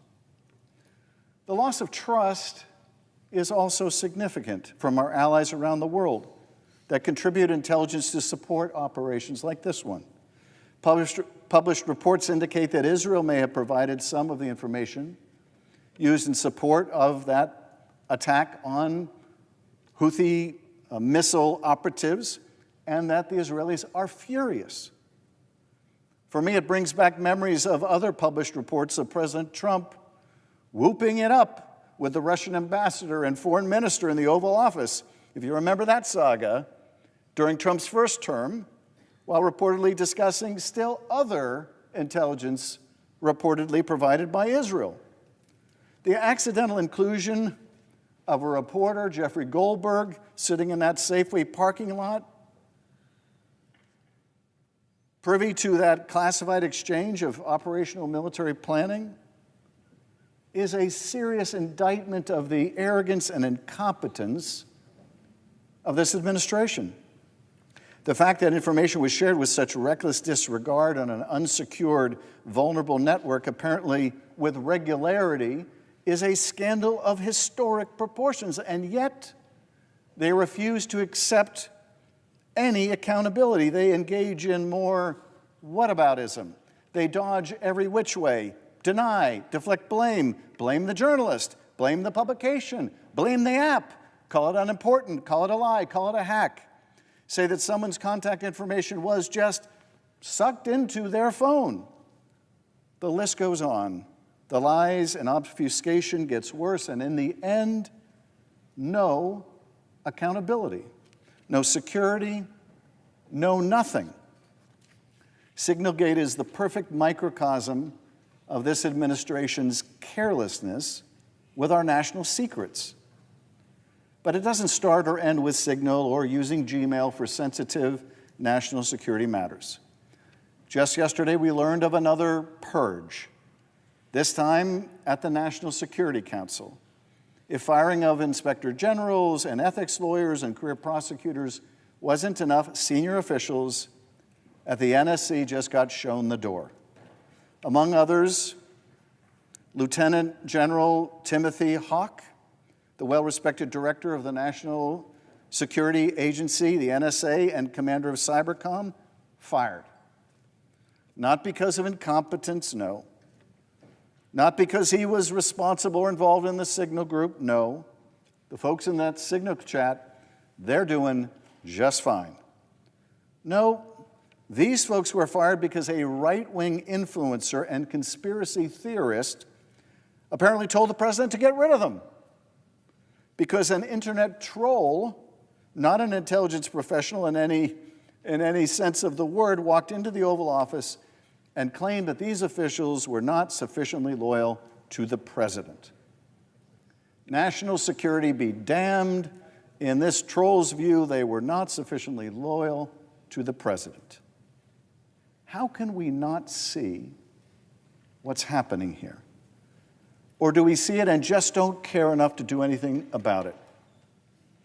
To say something, anything. They are betraying our national security, and they will do it again. They are turning their back on our closest allies and friends as they cozy up to dictators and murderers, and they will do it again. They are compromising the safety of our service members, and they will do it again. They are investigating the investigators, And they will do it again. They are prosecuting the prosecutors, and they will do it again, over and over again, because this administration has all the wrong priorities in all the wrong places. And who does that hurt the most? The American people. What are we supposed to say to families unable to sleep at night, worrying that their father or daughter or sister or brother may not come home from their deployment or may come home in a body bag because some administration official was sloppy handling war plans and their plane got shot down? The Houthis have air defenses. They can shoot down aircraft, and they have. The service members who volunteer to go into combat to keep us safe don't know if they can trust their own government to do the bare minimum to ensure their own safety. The plain, simple, indisputable fact of the matter is this: all of us are less safe because of this administration. We are lucky, damn lucky, that no one has died as a result of their repeated incompetence and mishandling of classified information. We are damn lucky. But it's got to change before our luck runs out and someone gets killed. I yield back. Today I want to talk about the art of the deal, because Donald Trump has been busy making deals. Not his promised trade deals. Those are heavy on promises, but very light on actual deals. Not any deals in Congress to lower costs for the American people that could make it easier to afford a home or to buy groceries. In fact, with fewer cargo ships arriving at our ports and our closest allies and neighbors boycotting American goods, the president has done nothing but make your life more difficult. Medicaid is under attack. Social Security offices are closing by the dozens. Food assistance, rental assistance, energy assistance, all on the chopping block. There is no end to the destruction. The first 114 days of this administration have been one bad deal after another for American families. But if your last name is Trump, these 114 days have been just about the greatest deal of all time. New airplanes from your friends in the Gulf, new hotel deals, new golf courses, new meme coins, new towers, new income is flowing in to the Trump family. You name it. Donald Trump and his family are cashing in.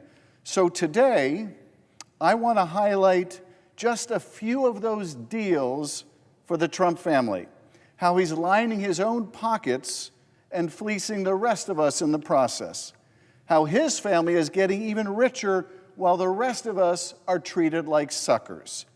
Today, I want to talk about the 10 best deals for Donald Trump and the worst deals for the American people, how the graft is on full display and how you, the American people, are being left holding the bag. You don't have to look far from the White House to find some of the most flagrant examples. So entering in at number 10 of the top 10 deals for Donald Trump and the worst deals for the American people, we only need to look at the South Lawn. We all saw this happen on the White House grounds. Donald Trump and Elon Musk turning the place into a Tesla showroom. But what you might have missed is what happened before and after this photo was taken. Just before Trump turned the White House grounds into a used car lot, Tesla stock had been in an historic and disastrous slump. With their market value cut in half since December, Musk needed a jolt to his ailing company, and he got it. When the president was asked whether his symbolic purchase of a Tesla at the White House might help the company's stock, Trump said, "I hope it does."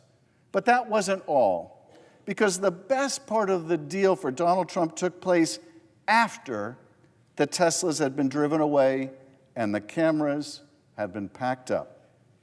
Because not long after the special live stream on X or Twitter had ended, something even more important happened. With Tesla shares on the rebound, Elon Musk promised to pump $100 million into Donald Trump's political operation. That's right, Donald Trump received one of the largest political contributions in American history, all for the price of one measly Tesla Model S and the use of the White House as a sales room. A damn good deal for Donald Trump, if you ask me. For you, the American taxpayer, nothing at all. Zero, zilch, nada. All you got was being taken for a ride. For number 9 of the best deals for Donald Trump, we have to zoom down to Mar-a-Lago, where you can generally find the president golfing on your dime and lining his pockets in the process. We saw this during the first Trump administration, but at that time, he was still finishing the front 9. During his first term, Donald Trump made an astounding 473 trips to his own golf courses while in office. But this term, he seems determined to go for the club record. In just his first 100 days, Donald Trump spent over a quarter of those days while in office, golfing. Wouldn't you like a job like that, where you get to play golf every 4 days? Pretty sweet. Through market collapses, Donald Trump was out on the golf course. Through national crises, Donald Trump was out on the golf course, enjoying the golden age in his golden golf cart, playing the back 9, while you struggled to pay your rent or your mortgage. Which is bad in and of itself, that the President of the United States is spending so much time when there's so many challenges facing American families out on the golf course. But that's not even the worst of it. Because guess who is paying for all that golf? You are. You are, the American people, the taxpayer. That's right, all those drives and those chip shots, all those slices and those hooks, all the missed putts, you're paying for every hole. This term, reports suggest he's spent well over $30 million in taxpayer funds on these golfing trips. That's your tax dollars at work, ladies and gentlemen. And it's not just the use of these taxpayer funds that's a travesty. It's that these taxpayer dollars go to benefit him directly. His golf courses, his hotels charge the U.S. government to pay for the Secret Service agents and other White House staff to play golf with him or to accompany him on his rounds, to rent golf carts, to have meals. In other words, your tax dollars are going to the Trump hotel and golf course organizations directly. And if you're interested and wealthy enough, Mar-a-Lago memberships will cost you a cool $1 million or more, where you can hobnob with the president and his family and see if you too can get any special deals from the federal government. But don't spend all your money at the Trump golf courses, because there is a movie that you're going to want to save some money to rent, because, well, someone has got to watch it. Coming in at number 8 of the top 10 deals for the Trump family is Melania's new documentary. On January 6th of this year, Amazon announced a new documentary coming soon. An unprecedented, quote, unprecedented behind-the-scenes look at First Lady Melania Trump, unquote. And get this, Amazon will be paying out $40 million to the Trump family to license the documentary. Okay, so let me just say that again. Amazon is giving $40 million in cash to his family, the Trump family, to license this documentary. Direct cash into the pockets of the Trump family. But apparently, they're still looking for more. Melania's agent has been trying to sell sponsorships for the film, starting at $10 million to prominent CEOs and billionaires who were at the inauguration. In return, for your sponsorship of this Melania documentary, buyers would get thanked at the end of the credits and be invited to the premiere. Reportedly, Trump interests are also pitching Hollywood for a show about Don Jr.'s time outdoors, a hunting show. Seriously, and who wouldn't want to see it? Might be a little bit like watching Dick Cheney go hunting again. But if you're looking for a way to get in good with the Trump family that doesn't involve golf or TV shows or buying a Tesla at the White House, they're offering another great solution. At number 7 of the top 10 deals for the Trump family during this presidency, we have the Trump family's new private club. As part of their crusade to refill the swamp, the Trump family is opening a private club right here in Washington, D.C. It will be called the Executive Branch. I wish I was kidding. Much like the Trump Hotel in the first administration, it will serve as a gathering place for Trump world and a way to directly pay homage to the president in the form of champagne and caviar and checks to his business endeavors and those of his kids. For a cool $500,000 membership fee, you too can schmooze with people wheeling and dealing within the administration. There is perhaps no more appropriate image of the Trump presidency than this. The Executive Branch Club is an invite-only club for insiders, foreign investors, and billionaires to directly line the pockets of the first family, sending a message as clear as day to anyone who wants to do business in the United States. If you want to be with Trump, you've got to pay the cover charge. And now entering in at number 6 of the top 10 deals for Donald Trump of his presidency, a brand new Trump hotel in Dubai. Right now, literally at this moment, Donald Trump is in the United Arab Emirates. You can imagine the scene, standing in some gold-plated hotel room looking out over Abu Dhabi, and just beyond the line of sight in the distance is the skyline of Dubai. A skyline that, as of a few weeks ago, is likely getting a new feature cutting through the night sky. The Trump International Hotel and Tower Dubai, an 80-floor behemoth. And within it, luxury residences and exorbitantly expensive hotel rooms, apartments that start at a cool $2 million and penthouses that'll cost tens of millions of dollars. Even better, if you can't make the Trump new club here in D.C., there's going to be an exclusive members-only club right there in Dubai. In their words, quote, set to redefine the meaning of exclusive luxury. All benefiting, that's right, Donald Trump and his family. Now, their ventures in the Middle East don't start or end in Dubai, because entering in at number 5 of the best deals for Trump and the Trump family of his presidency, they're cashing in this time in Qatar. Coming soon to Doha, the Trump administration golf course. This is going to be an 18-hole course, a clubhouse, and high-end villas with beach access.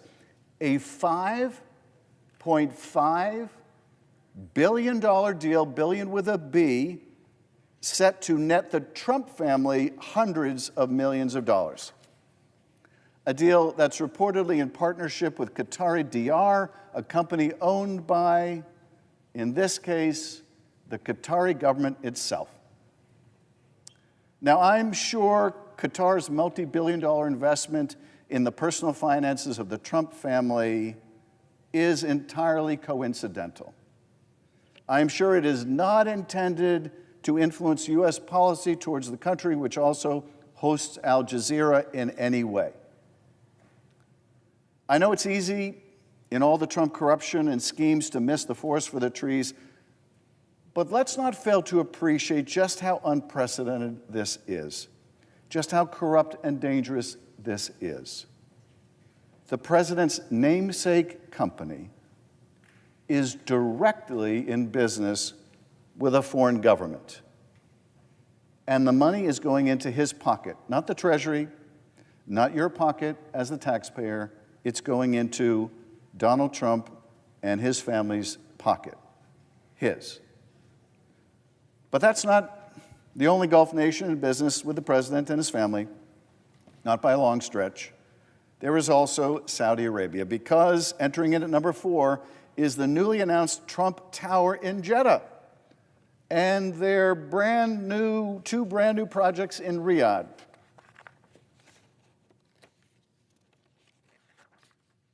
These will net the Trump family millions as well.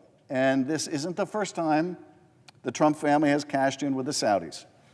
Months after Trump left office the first time, Jared Kushner's investment firm received a $2 billion investment from none other than the Saudi crown prince, a deal that was so shady, even the panel that screens investments for the Saudi Wealth Fund recommended against it. Imagine that. But they were overruled by higher-ups in the Saudi royal family, and the money went straight into the Trump family's enterprise, $2 billion. But it's not just Donald Trump and his family that are cashing in at your expense. The world's richest man is using his role, too, as a special government employee to cash in as well, because even when you're the world's richest man, as Elon Musk is, enough is never enough. Entering at number 3 are Elon Musk's shady Starlink deals. Elon Musk, when he's not tweeting or firing essential government workers, is turning his company Starlink into a global superpower. How? By using the sway of his position and his proximity to Trump to negotiate a whole raft of deals with foreign nations to purchase his Starlink satellite systems.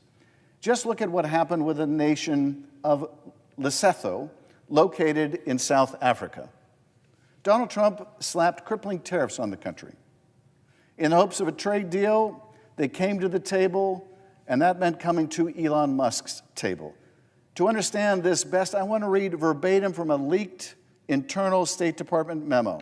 Quote, as the government of Lesotho negotiates a trade deal with the United States, it hopes that licensing Starlink demonstrates goodwill and the intent to welcome U.S. business. As the government of Lesotho negotiates a trade deal with the U.S., it hopes that licensing Starlink demonstrates goodwill and intent to welcome U.S. businesses.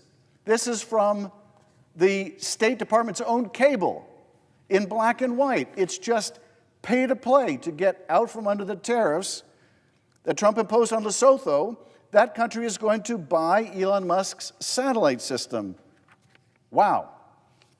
Pay off Trump's machine, and maybe you'll get a trade deal. And of course, it isn't just the poor country of Lesotho. In February, Elon Musk met with Indian Prime Minister Narendra Modi in Blair House, a government building just steps from the White House. Their meeting was private, but the results were very public. Shortly after the meeting, India announced 2 Starlink distribution deals. Millions into Musk's pockets negotiated steps away from the White House.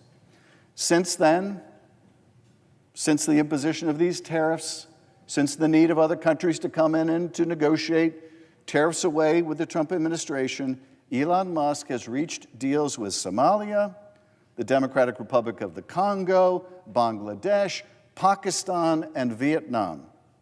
And that's just what we know about so far. But I promise you, this will not be the end of it. It's among the most obvious, egregious, and dangerous acts of corruption in American history. Want out from under a tariff? Make a deal with Elon Musk and Starlink. And they're barely trying to hide it. Which brings us to number 2 of the top 10 deals for Donald Trump as president, and the top 10 ways that the American people are ending up holding the bag. Because Qatar isn't just investing in a new Trump Tower at home. The Qatari government is also gifting the president a new Air Force One. An aircraft so opulent that they're calling it a sky palace, a palace in the sky. A $400 million gift for Donald Trump that taxpayers will have to pay to debug. You can imagine all the national security implications of getting a airplane with all of its electronics and all of the venues you could hide eavesdropping equipment. You can imagine what will be necessary to debug an aircraft like that. It will need to be retrofit and upgraded to meet the standards of an Air Force One. It will cost taxpayers a fortune. And their plan, the Guthries' plan, is to gift the plane to the Trump Presidential Library before Donald Trump's term ends. That way, the president can keep using it as he pleases. That way, Donald Trump, in addition to his own private plane, in addition to Air Force One, which he is very upset with because it's a few decades old and, you know, it just doesn't have the amenities that Donald Trump has come to expect, he gets to keep this palace in the sky.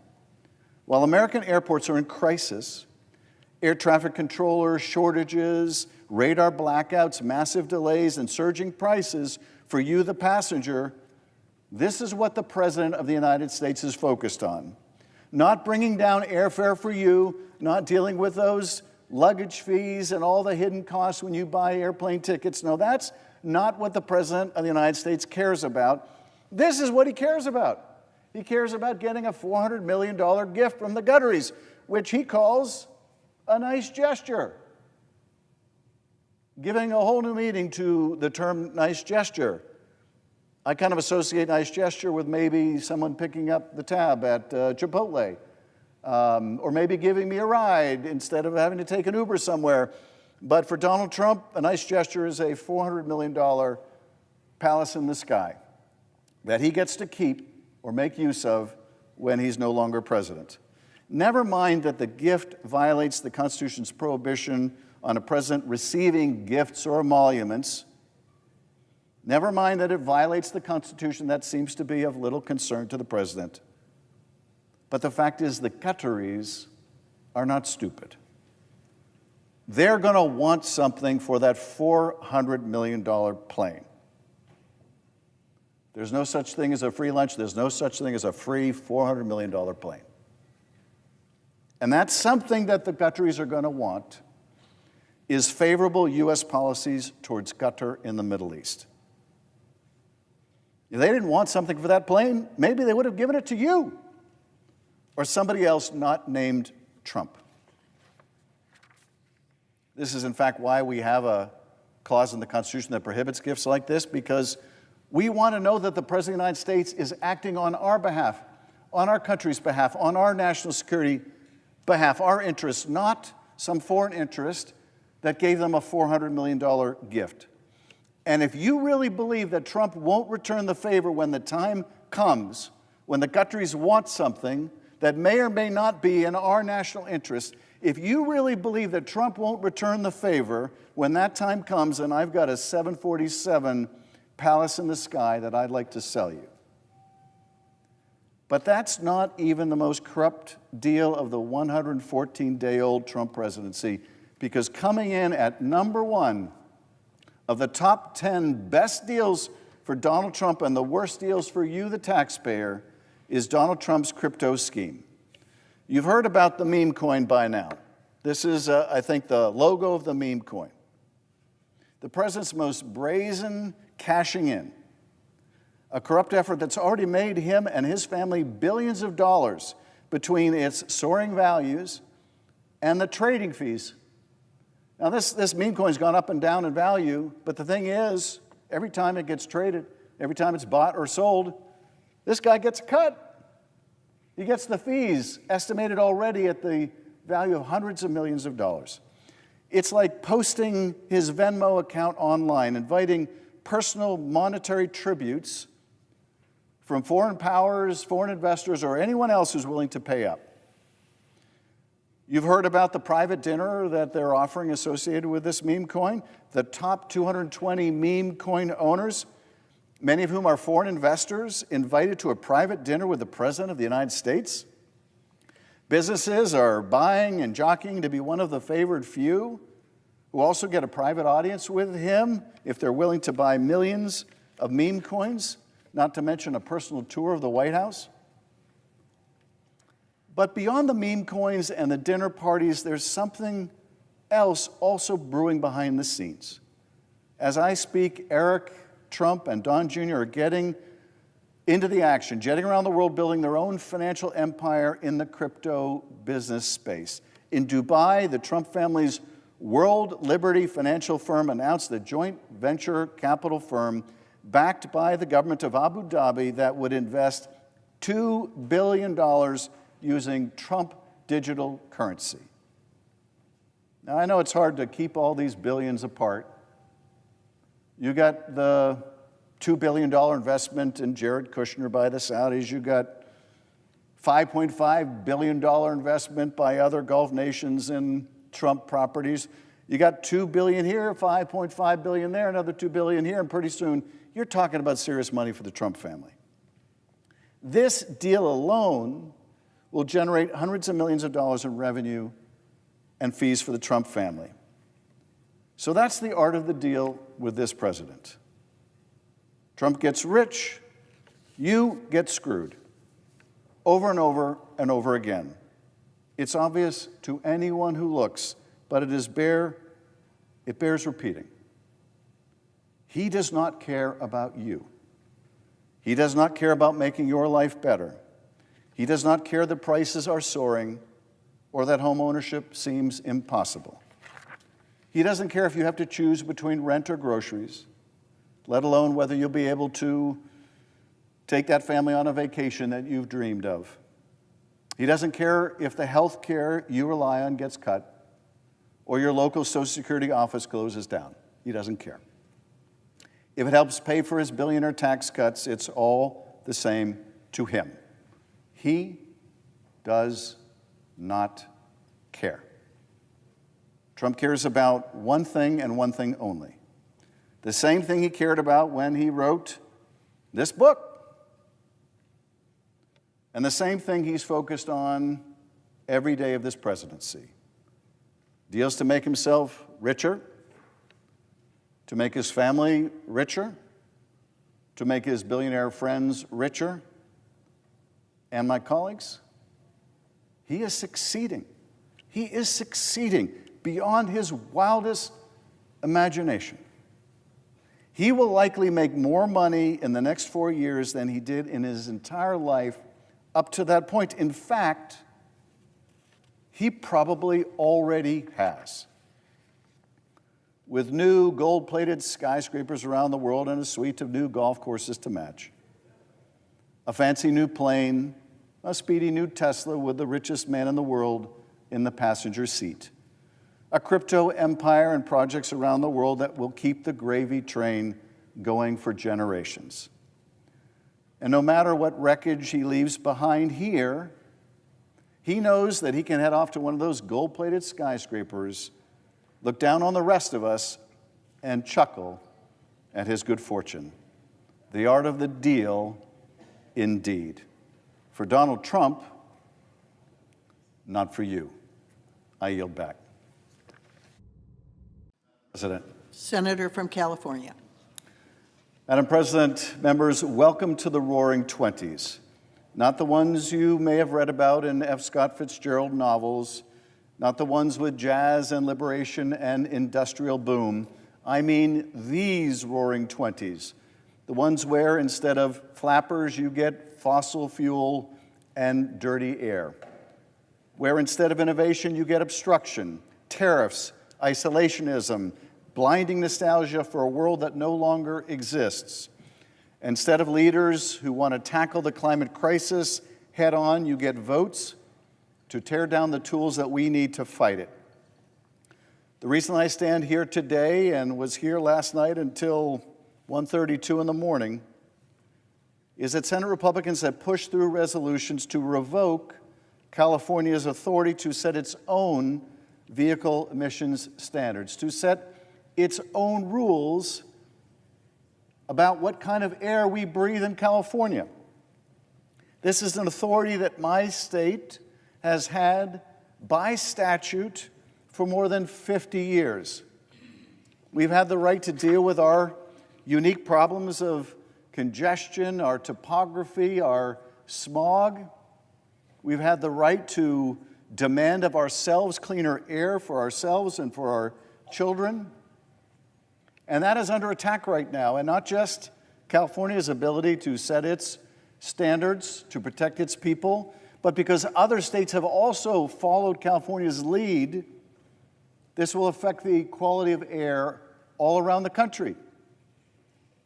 And that is the gravamen of the problem for my colleagues in the GOP, and that is that it's not just California, it's the fact that so many other states have followed our lead. So many other states have decided they'd rather have fewer cancers than more cars with the combustion engines. That was their choice. That was their right. They weren't coerced into joining California.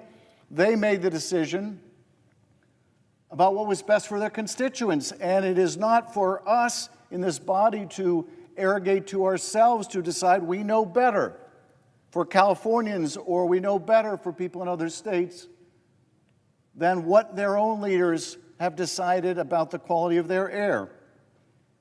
This is a direct attack not only on my state, but on our ability to innovate, to lead, and indeed to breathe clean air. This is bad policy, clearly, certainly, yes, but it is also a dangerous abuse of the process in this House that will lead to other harmful consequences. To get this done, to repeal California's statutory waiver to set its own air pollution rules, Republican leadership have decided to blow a procedural hole in the filibuster. And let's call it what it is. This is a dangerous new kind of nuclear option that dispenses with the filibuster, but they would have us believe only here, only when it's necessary to cater to the oil industry. It is the oil exception to the filibuster rule. Now, the nuclear option has been used over nominees in the past, and there has been debate about doing away with the filibuster entirely. But today what we're talking about is only carving out the oil industry from the filibuster. So not carving out protection for voting rights, not carving out protection for reproductive freedom, not carving out fundamental rights for the American people, for which there would be a strong case to have a carve-out from the filibuster. But no, today we're talking about an oil industry-only carve-out. And they're using it to overturn some of the most successful clean air policies in American history. Since the 1960s, California has had the obligation and the ability and the authority to lead, and they've used it. We've used it to reduce pollution, to increase fuel efficiency, and drive innovation across the country. And much of the country has California to thank for the development of electric vehicles, for the improvement in fuel efficiency standards, because as we have led, others have followed, and industry has adapted. Despite the naysayers and those always saying it's too hard, it can't be done, America got cleaner cars thanks to California, and consumers got more choices thanks to California. Now, some in this chamber want to go back in time, not because the policy failed, but because it succeeded.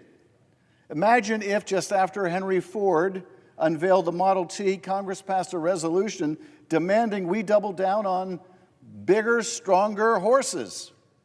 Because that's what this is, a deliberate attempt to deny the future because it threatens the status of big oil. The president says that he is for energy independence. That's our mantra. Make America energy independent. But that is not what they're doing. They're killing clean energy all over the country. You know what just came out of the House in the dead of night last night in their reconciliation bill, their big ugly bill? A provision to essentially kill every clean energy project in the country that's not almost all finished. If it isn't going to be operational in a very short period of time, they want to pull the plug. Now, why would they do that? Why would they do that when, in fact, Most of those projects are in red states, not blue ones, not states like California, but states like Indiana and Kentucky. Why would they do that? Because the obligation here is not to their state or constituents. The obligation here is to the oil industry. They would sacrifice the jobs in the clean energy industry all over the country to their own constituents. They would put those people out of work. And why? Because of fealty to the oil industry. This is not about energy independence. It is about oil dependence. Today, we are in a full transition to a clean transportation future, or we could be. And Senate Republicans are trying to bring back the smog. They're trying to make America smoggy again. We're seeing the climate crisis, and they're trying to cut the brake lines on progress. We're literally standing at the gates of the future, a future that we will lead or China will lead, a renewable energy future, and some would rather turn it all around and ride off in a horse and buggy. Because that's what this vote means. That's what these votes mean. Not just being stuck in a past technology, beholden to an old way of doing things, but also stuck in a dirtier and more toxic world. Millions will be stuck breathing in hazardous emissions unnecessarily. What is the pay for here? What is the pay for this gift to the oil industry? Cancer. Cancer is the pay for. We will pay for this repeal of clean air rules with cancer. Maybe your cancer, maybe your father's cancer, maybe your sister's cancer, maybe your child's cancer. That will be the pay for. Because this is about power, and it's about profit, and it's about punishing states that dare to lead. It's about undermining the Senate's own rules to score a short-term win that will do long-term damage, but will placate the oil industry. Because once you start twisting the CRA into a weapon to attack anything you don't like, rules, waivers, facts, you don't just hurt California, you hurt the country. Because don't think for a second it ends here. If this gambit works, it will not be the last time this tactic is used. Today, we blow a hole in the filibuster for the oil industry. Tomorrow, we blow another hole in the filibuster for what other polluting industry? Or more broadly, should we expect this majority to use it to strip away protections for workers or privacy rights or reproductive freedom? This is the real fight here, not just over emissions or waivers or vehicles, but whether we are a nation led by and empowered to shape the future or held hostage by the past. The Roaring '20s were a time of reckless optimism.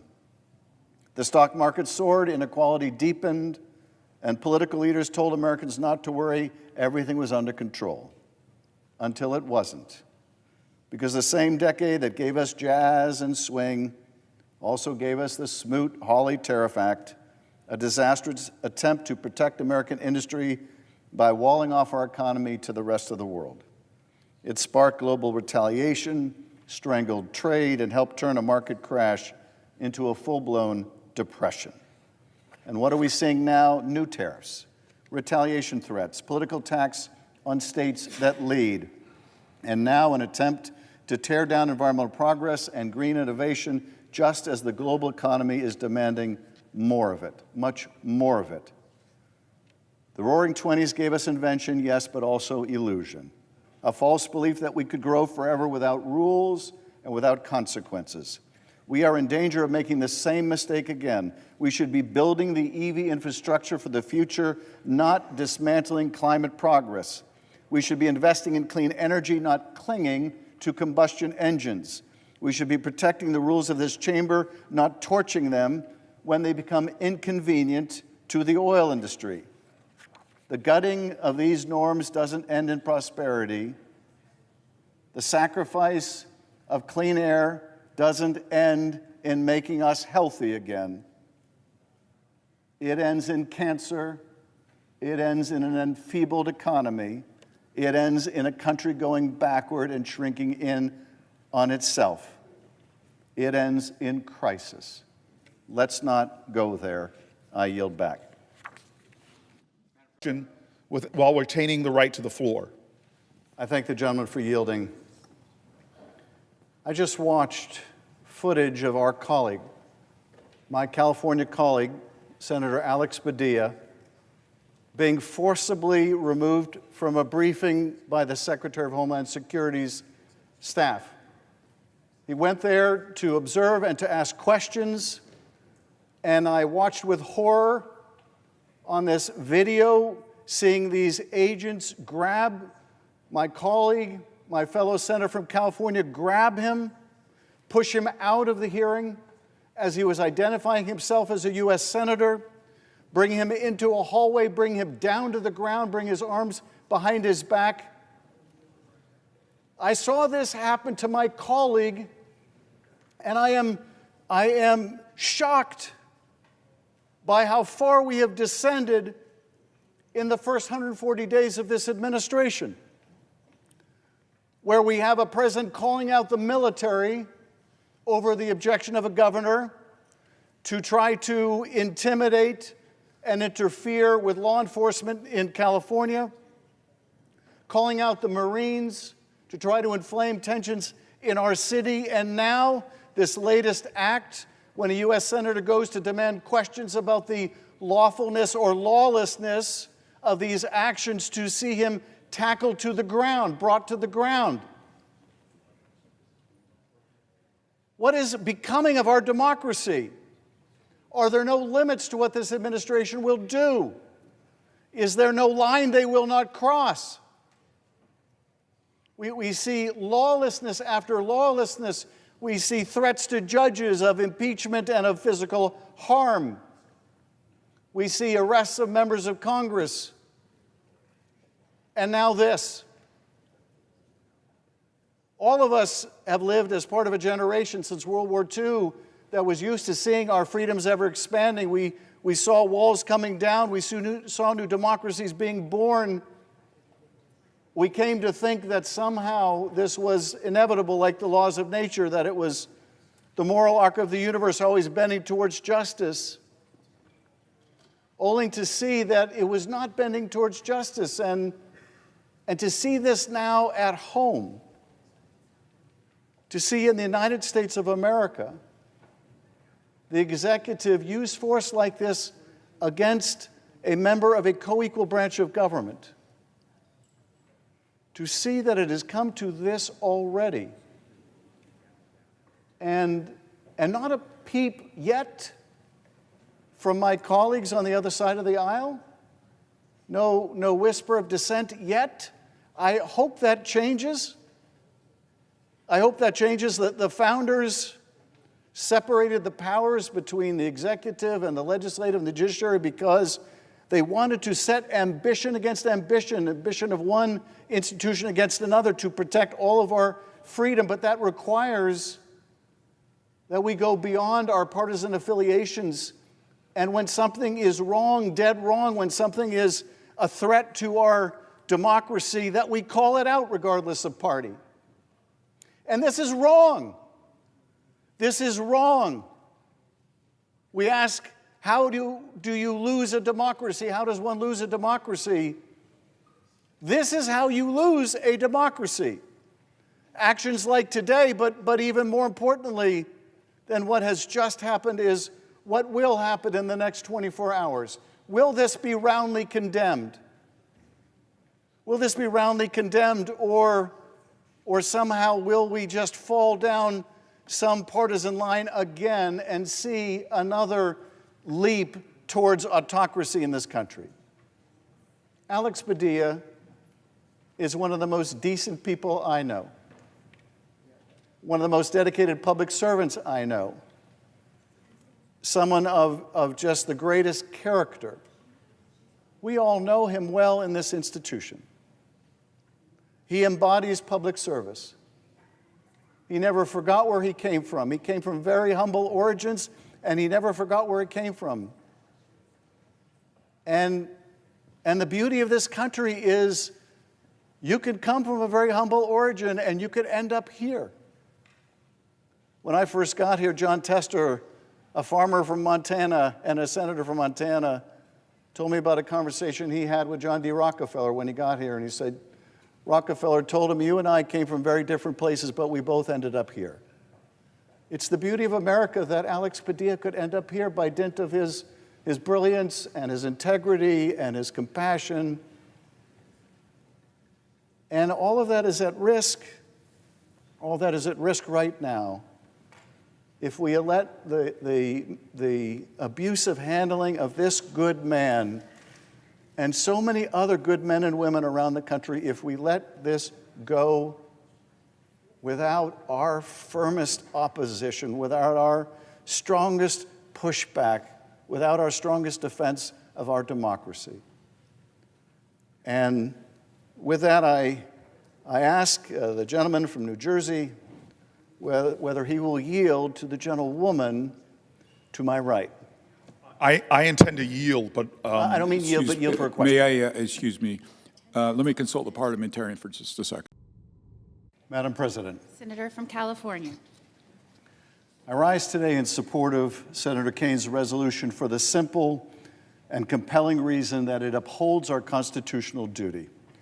Regardless of what people may think of the military's execution of its mission last weekend, and our service members performed with courage, with professionalism, with extraordinary precision, or their views of its effectiveness, and I hope and pray the mission was effective.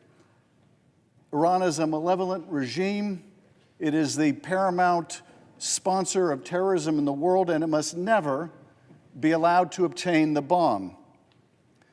Regardless of whether you support the president's decision to engage in preemptive strikes in the first place, regardless of whether or not you support the president generally or you do not, the Constitution charges the Congress, not the president, with the power to declare war. Now, there may be a fog of war and a murky uncertainty concerning the battle damage assessment, but there is no ambiguity here when it comes to the Constitution. Article 1, Section 8 provides the Congress shall have the power to declare war, not the president, or the president if it's not convenient to the Congress, but the Congress. And this body, for far too long, has been allergic to the responsibility it has to govern the use of military force. Not since the very early part of this century has Congress approved any authorization for the use of military force. Nevertheless, a great deal of military force has been, in fact, used by the United States since then in far-flung places in the world. In fact, post-World War II, the war power has been utilized by an increasingly strong executive and an increasingly deferential and fearful legislature. Now, during the last several weeks, it has been apparent to anyone watching that the conflict in the Middle East had the potential to draw in the United States of America.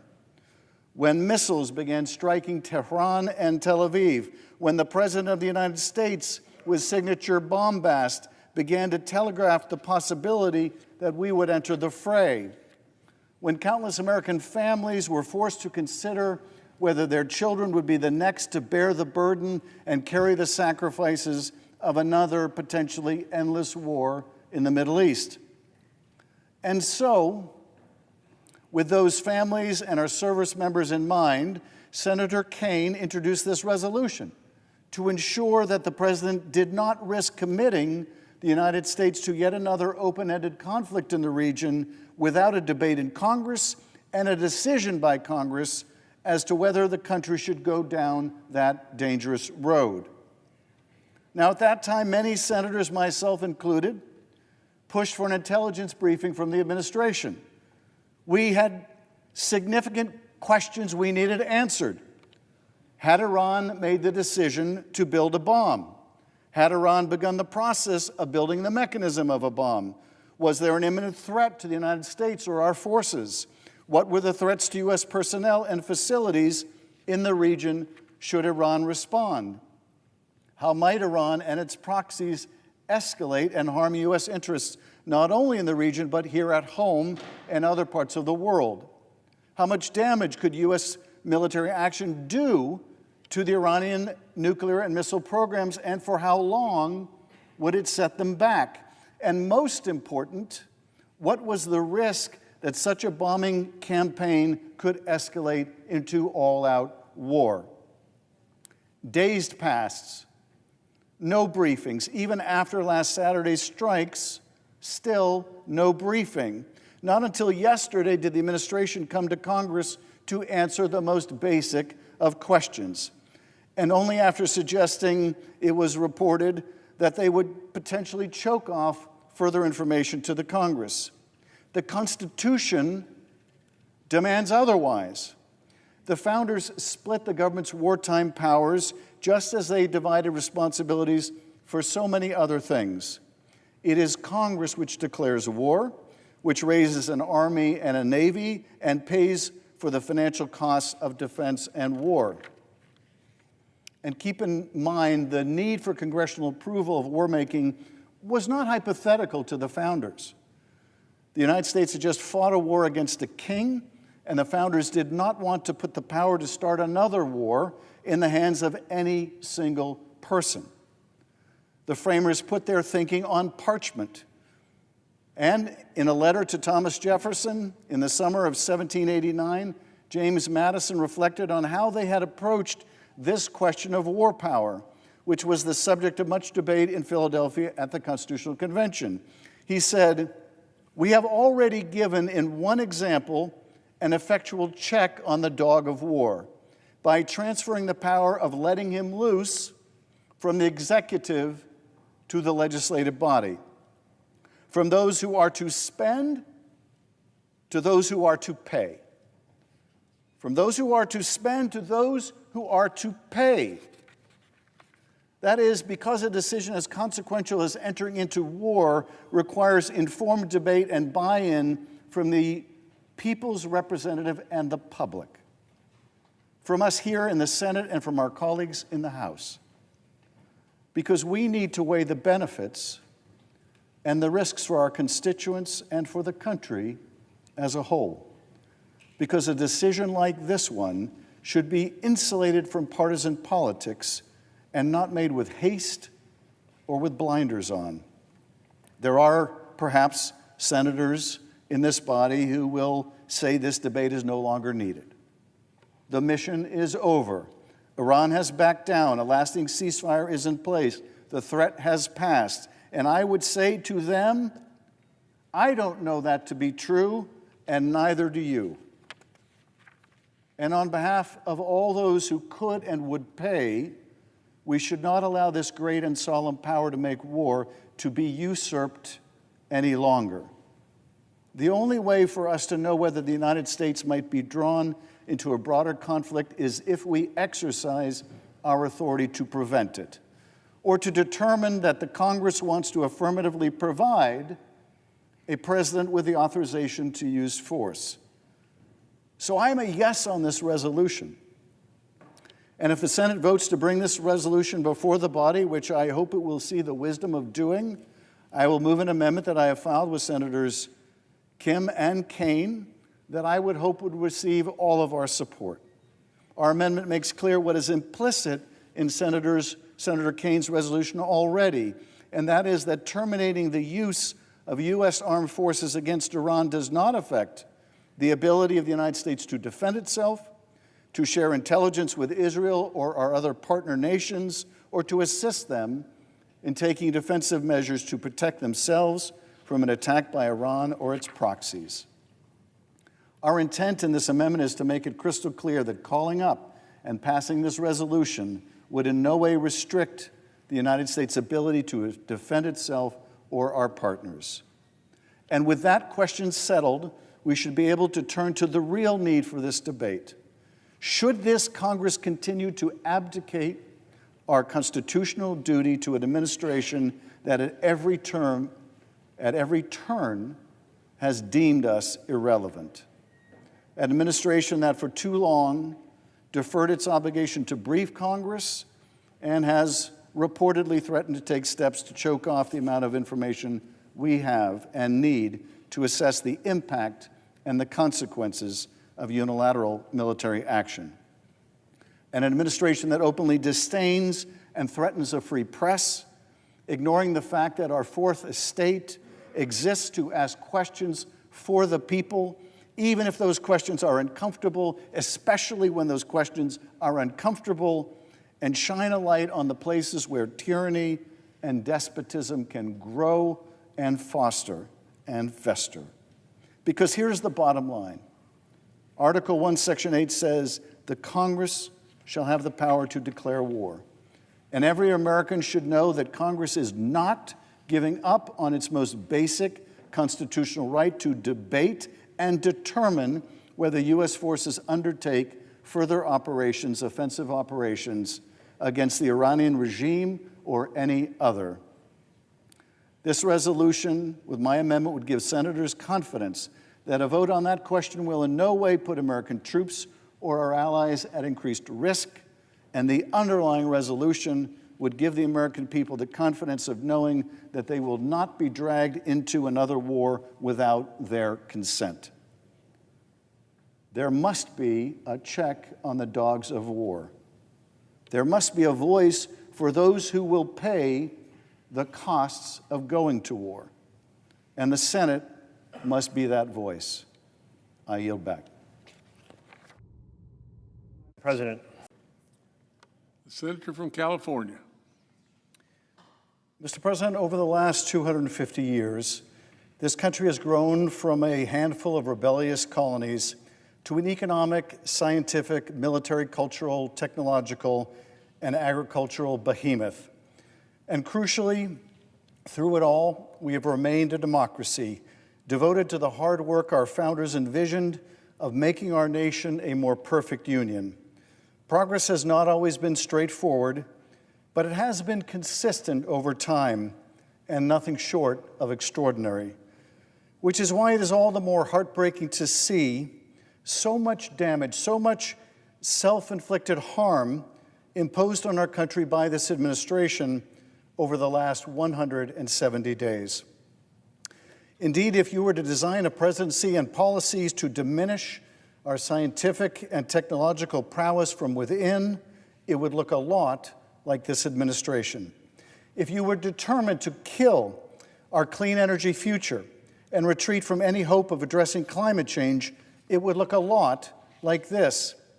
If you wanted to undermine our standing around the world, befriend dictatorships, and betray our fellow democracies, it would look a lot like this. If you wanted to deliberately tear at the social fabric and cohesion of our country, set state against state and people against people to the point of conflict in the streets, it would look a lot like this administration. The president and his cabinet have been tearing down so much of what makes this country special, and so quickly that it has been hard to see the big picture, hard to separate the biggest harms from merely the most sensational or the most proximate. 100 days was not enough time to evaluate the harms this administration had already inflicted on our country and its people, but 170 days just might be sufficient.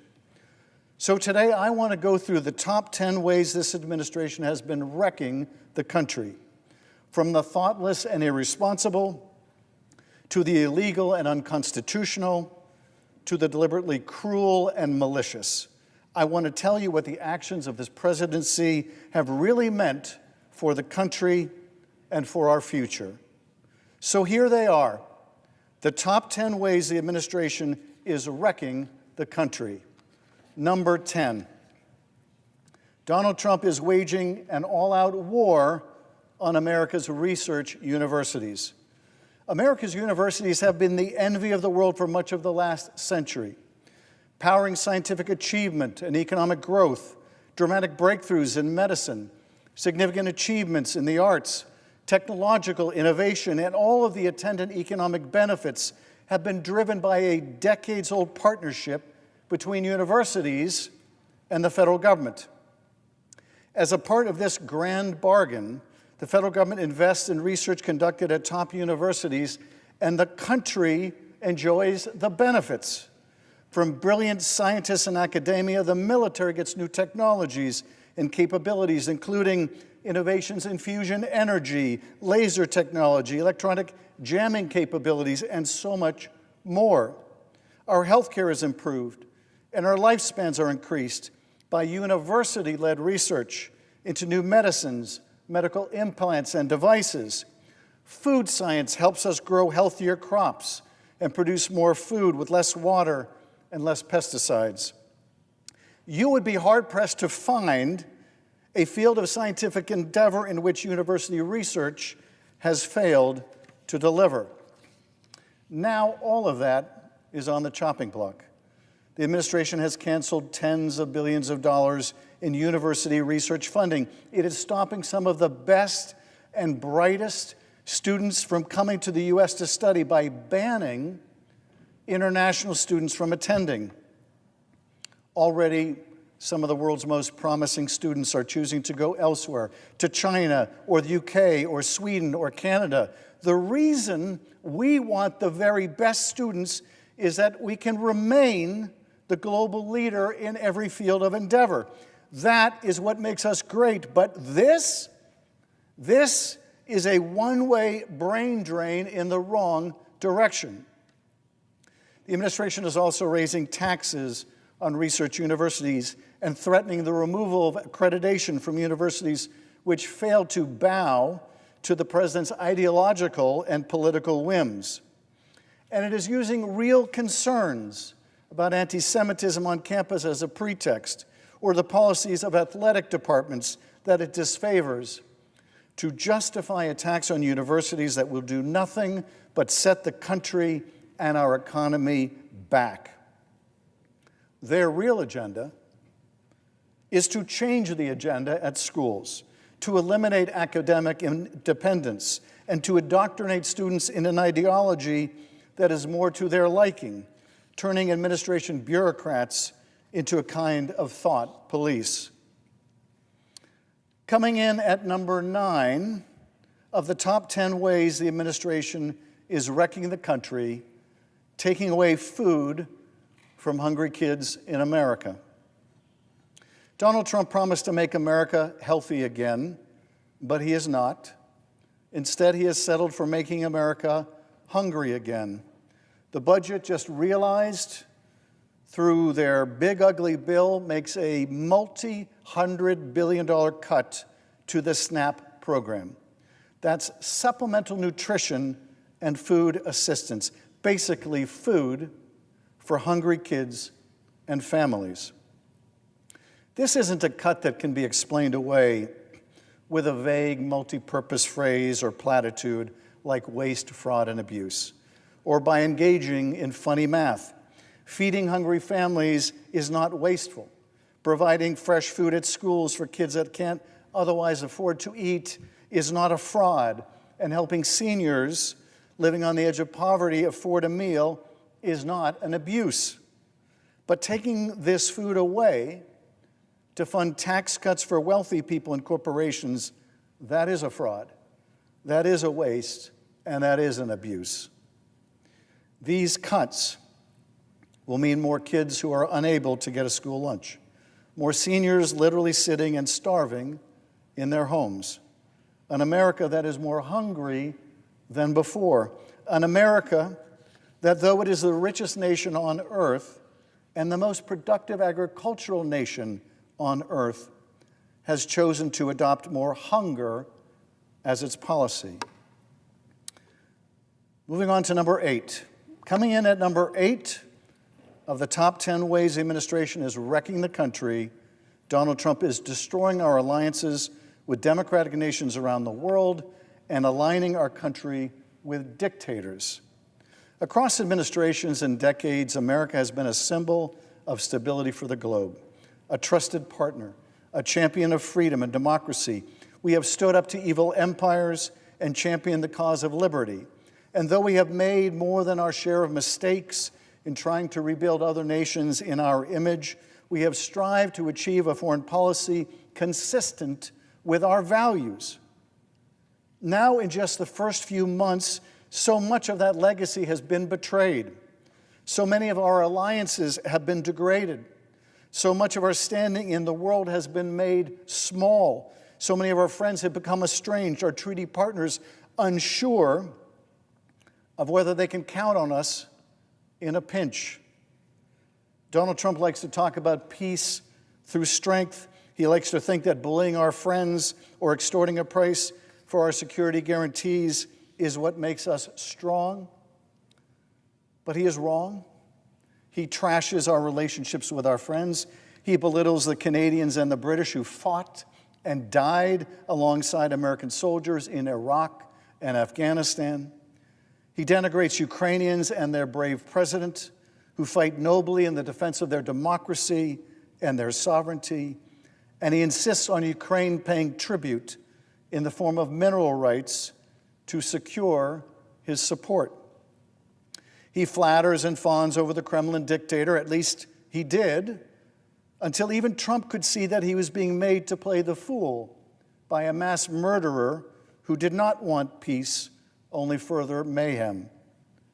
And who can say how long Trump's new resolve against Putin will last before it is overtaken by caprice or self-interest? The only true constant of Trump's foreign policy has been that the United States will be there for you if, and only if, it is pleasing to the president, if you flatter him, if you bow and scrape before him, or if there is something in it for him, personally, like a $400 million aircraft or a multi-billion-dollar crypto deal for his family. He has made it plain that American foreign policy is part protection racket and part just racket. All of this means that America is less safe and secure, with fewer friends we can rely upon out of any sense of shared sacrifice or values. The Mutual Defense Clause of Article 5 of NATO has been invoked only once, and that was on our behalf after we were viciously attacked by terrorists on September 11th. Our friends and allies rushed to our defense, and not just out of a sense of treaty obligation, but because of a shared sense of purpose and our common humanity. The problem with turning every relationship into a transitional or transactional one is that everyone will want something in return, and no one will be there when you really need them.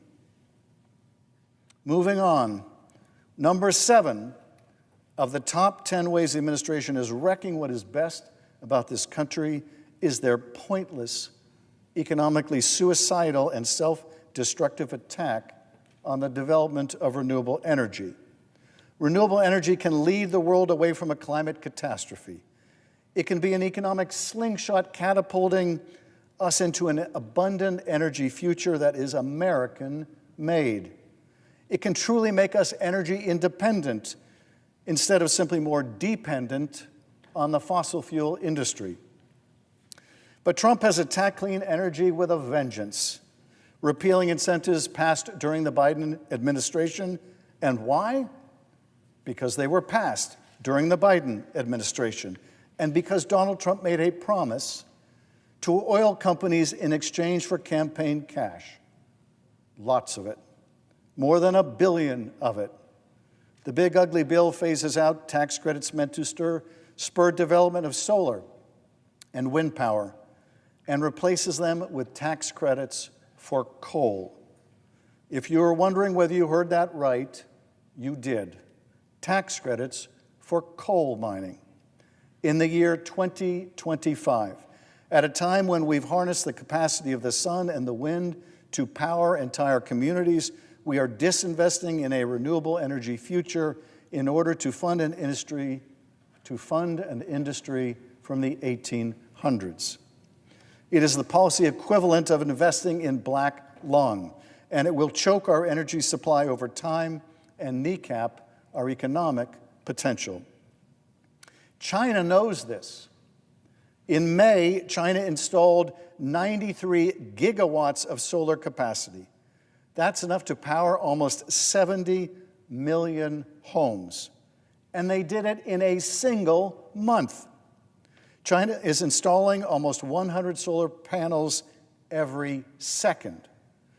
And that's not because the Chinese Communist Party is populated by a bunch of crazy environmentalists. It's because they know this is the industry of the future. They want to dominate the global market in clean energy, and thanks to Donald Trump, they will. So how will Trump's energy policies impact you at home? It means your energy bills are going to go up, way up, by hundreds of dollars a month. Renewable sources of energy are the vast majority of new energy coming online in America.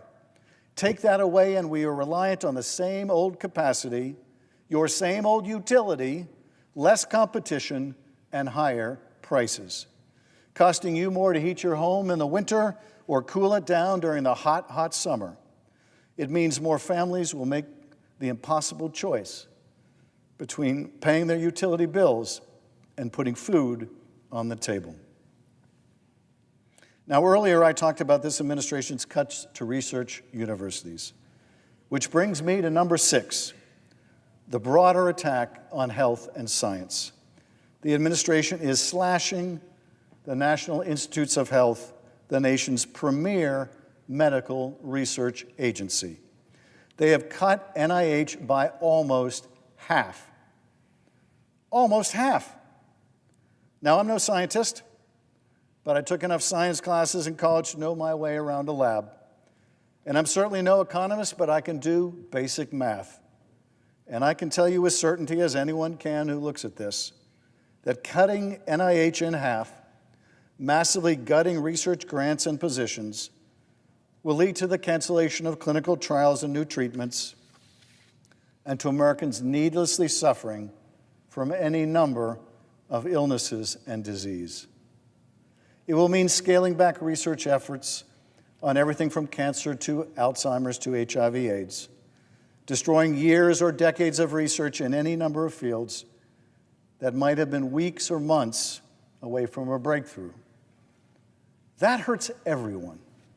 There isn't a senator in this body who hasn't been visited by families with sick children or sick parents or constituents who are ill themselves, constituents who have pleaded with us that we increase funding for NIH, who have put a human face on the hope that they or their loved ones might be saved. Saved if only we invest in NIH. And now we turn our back on them. And for what? For what? At number 5 of the top 10 ways the administration is wrecking the country, we have the massive DOGE cuts to the federal workforce and federal agencies everywhere. Elon Musk and his lot of unqualified, unvetted, unrestrained tech bros have taken a chainsaw to any number of federal grants, federal contracts, federal departments, and federal jobs without the slightest understanding of the human consequences. Musk may have held himself harmless during these massive cuts. He managed to use his position in the administration to expand his billions in government contracts at Starlink. But everyone else was made to suffer. Now that he is gone, the wrecking crew continues its work. DOGE accidentally cut nuclear safety staff, then had to rush and try to rehire them. They cut specialists in bird flu, and then they had to try to rush and rehire them. Remember those coal tax credits I mentioned earlier? Well, they're cutting mine safety efforts, making dangerous work even more so. They doged USAID and diminished our soft power around the world. They are dismantling the Department of Education and selling off our children's education piece by piece. And they would cut NASA in half. There is no more high-profile example of America's scientific and technological prowess than our space program. And sadly, there is no better example of its deliberate forfeiture. In my lifetime alone, our space program was the first to plant a flag on the moon. We launched the first solar probe. We took the first photos and landed the first rover on Mars. We are sending more humans into orbit than ever and on track to land the first human on Mars. We did those things not because they were easy. No, we did those things, as President Kennedy once said, because they are hard. Because space exploration can teach us things about our life on Earth that propel innovation here at home, innovation that allows us to travel faster, live longer, and live better.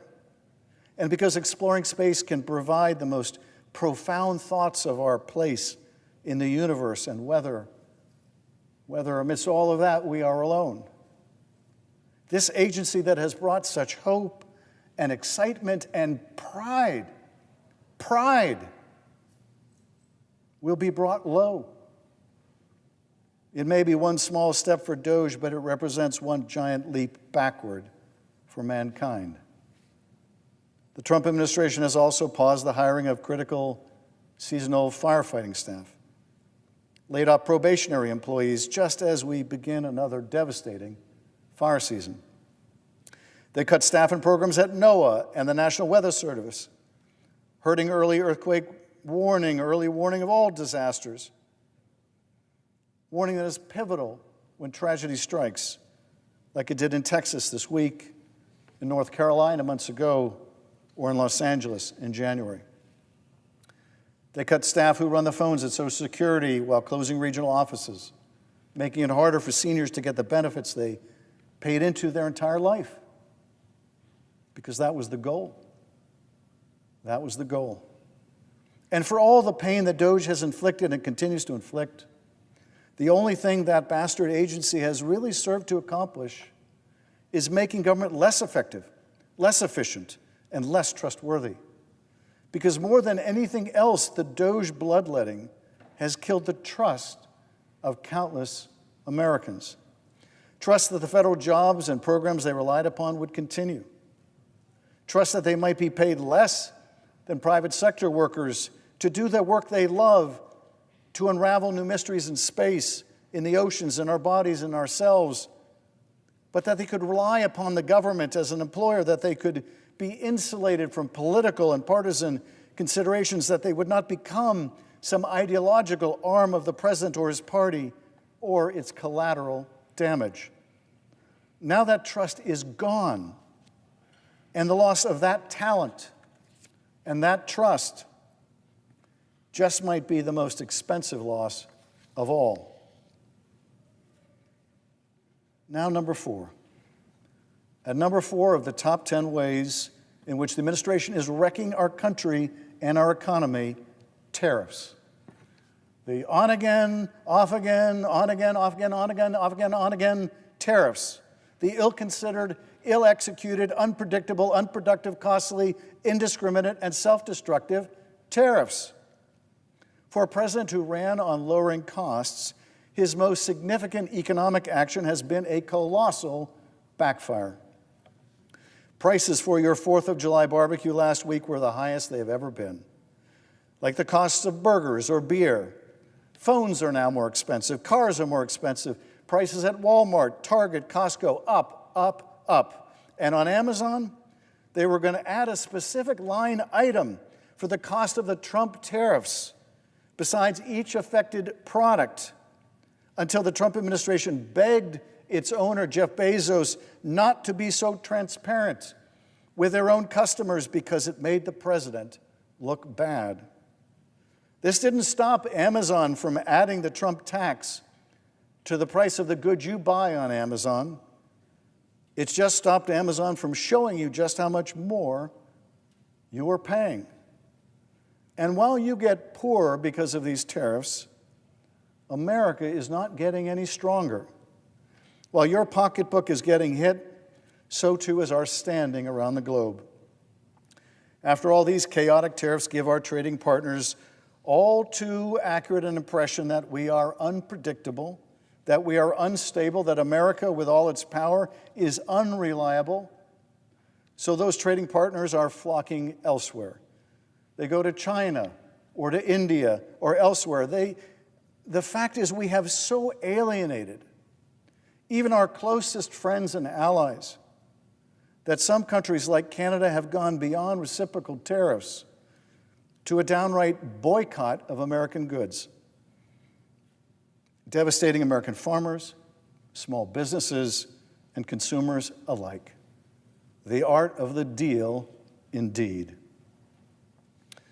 Which takes us to number 3, and this administration's attack on our health care. When the Senate passed Trump's big ugly bill last week, 50 of our colleagues put their stamp on a budget that will devastate Medicaid. That will mean hospitals and clinics close. That millions of Americans will lose access to life-saving care. That will mean people get their care denied. That will mean the long, hard fight against opioids will be set back by cuts to substance abuse treatment. After promising that Medicaid would not be touched, that our health care would not be harmed, they cut it by $1 trillion. Trillion with a T, to fund tax cuts for wealthy people by the trillions. And when your hospital closes because it loses millions of Medicaid dollars, it won't matter whether you were personally on Medicaid. Your hospital will be gone. You and everyone else will have to drive farther to find an emergency room, to have a baby, to get dialysis, or to be treated for a stroke. The quality of your care will decline. Your access to care will diminish, especially reproductive care, but every kind of care. Most of us will pay more, a lot more, for the care we receive. But some will go without care altogether. In the richest nation on earth, we will move farther away from universal quality care to a period of even greater scarcity, even shorter lifespans, even lesser quality of life. And again, for what? More tax cuts for wealthy people who don't need them and who already have all the care that they need? Now we have reached number 2. Number 2 of the top 10 most destructive acts of the administration: Trump's undermining of the rule of law.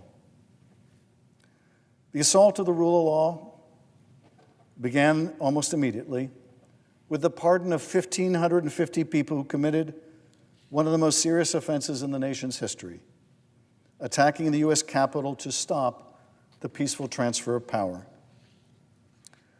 In granting pardons to hundreds of offenders who used violence that day against police officers, Donald Trump sent a powerful message to his followers that they may use violence on his behalf and he would have their back, that he would insulate them from the law and from accountability. And more than that, that he would promote them, advocate for them, appoint them to high positions in a new Justice Department, a department oriented not towards justice, not devoted to a rule of law, but devoted only to him. In Trump's Justice Department, we are no longer a nation of laws, but a nation of men to be rewarded or punished according to the president's whims. A mayor of New York charged with corruption has his case dismissed, not because of any prosecutorial misconduct or lack of evidence, but because he is useful to the president on an unrelated policy matter. In Trump's Justice Department, the absence of evidence or lawful predication is no bar to initiating a criminal investigation, when a political pretext will do. He is using the department as both sword and shield, a sword to pursue his enemies and a shield to protect his friends, and to protect no one more than himself. A president given immunity by Supreme Court justices he appointed, acting like a convicted felon because he is a convicted felon, now engaging in the most blatant graft and corruption, accepting gifts and gratuities, airplanes and commissions in the hundreds of millions, in the billions, and without any fear of investigation, let alone prosecution. The inspector generals are gone. The watchdogs are gone. Only the dogs are left to feed on the carrion that was the rule of law. When courts try to restrain the Trump administration's illegality, his departments ignore their orders. We saw it with the Alien Enemies Act. We see it with the unlawful impoundment of FEMA funds, with the lawless withholding of state funding, with attacks on foreign assistance appropriated by Congress, with racial profiling and illegal renditions to foreign prisons without due process, or frankly, any kind of process. Which brings us to number one. The number one way in which Donald Trump and his administration are wrecking this country, and that is by destroying the very idea of America. Our nation was formed as an improbable experiment, an experiment based on the unproven idea that people possessed sufficient virtue to be self-governing, that we did not need to be ruled by a tyrant. From that humble and daring beginning, the idea grew that a country so constituted, so organized, could not only rule itself, but could attract the best and the brightest, the most industrious of souls from all over the earth and make them Americans. That there would be no caste system in America, that here anyone with the drive, the talent, and the intellect could prosper. That there were no limits to what we could achieve. That idea that became America was our most powerful appeal, our calling card at home and around the world.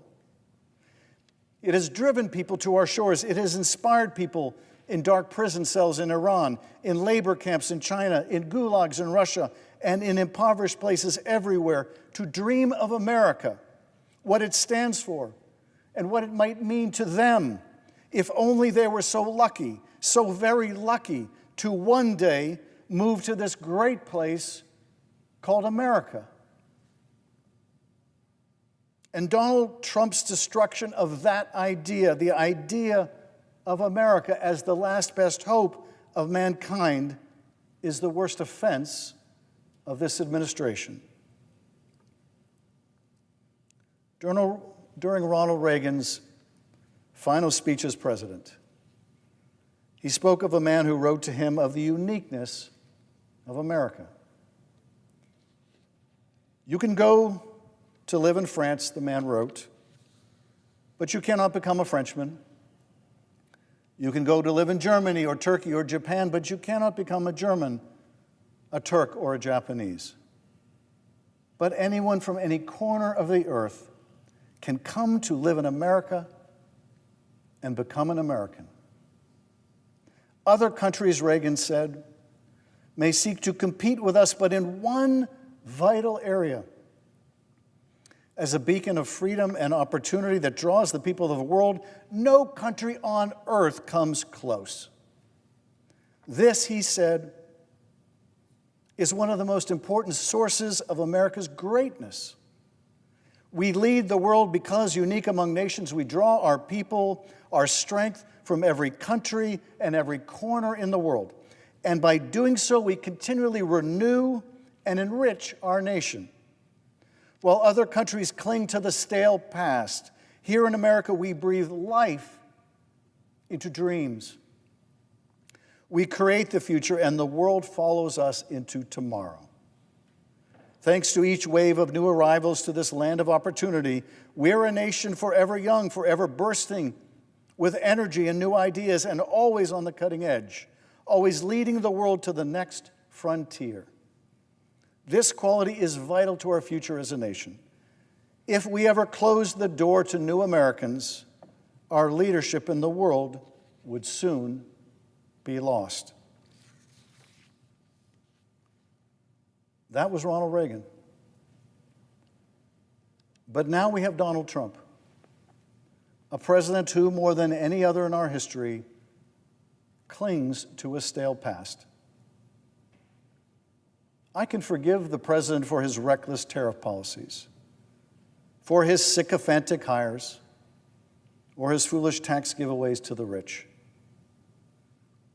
but I will never forgive him for the damage he has done and for the damage he continues to do to the very idea of America, for how the rest of the world now views this country, and more critically, more catastrophically, how we have come to view ourselves. Tackling immigrants to the ground, people who are landscapers or farm workers or restaurant workers or garment workers, let alone beating them while they lay there as agents did the father of 3 U.S. Marines, is not how Americans treat the hardworking people who come here in search of a better life. Using the military against our own citizens, sowing chaos and division in our cities, is not consistent with the idea of America. This is not an America confident of its future and of its place in the world, able to inspire people around the world, able to see the best in ourselves. On a day that Benjamin Franklin watched our nation being formed, on a day he witnessed George Washington preside over the Constitutional Convention, seated in a chair with an image of the sun embossed on its top, Franklin pulled some of his colleagues aside and remarked to them about how artists often have a difficult time distinguishing between a rising and setting sun in their art. I have often, Franklin said, and often in the course of this session, looked at that emblem behind the president without being able to tell whether it was rising or setting. But now, at length, I have the happiness to know that it is a rising and not a setting sun. Today, I know that a great many Americans fear that our sun is setting. But I do not believe that. I have more faith in America than that. We have overcome far greater challenges in our history than our present difficulties. And those who would bet against this country would be wise not to. Those who have are far more likely to be proven the losers than the winners of that bet. The sun is not setting on our republic, but eclipse-like it is obscured. And the actions of this administration have cast a kind of shadowy darkness over the land. Though our sun is not setting, neither is it rising, nor will it rise of its own accord. In this respect, Franklin's celestial metaphor falls short. We have no control over the sun. Our orbit has been predetermined by forces well beyond our time and understanding.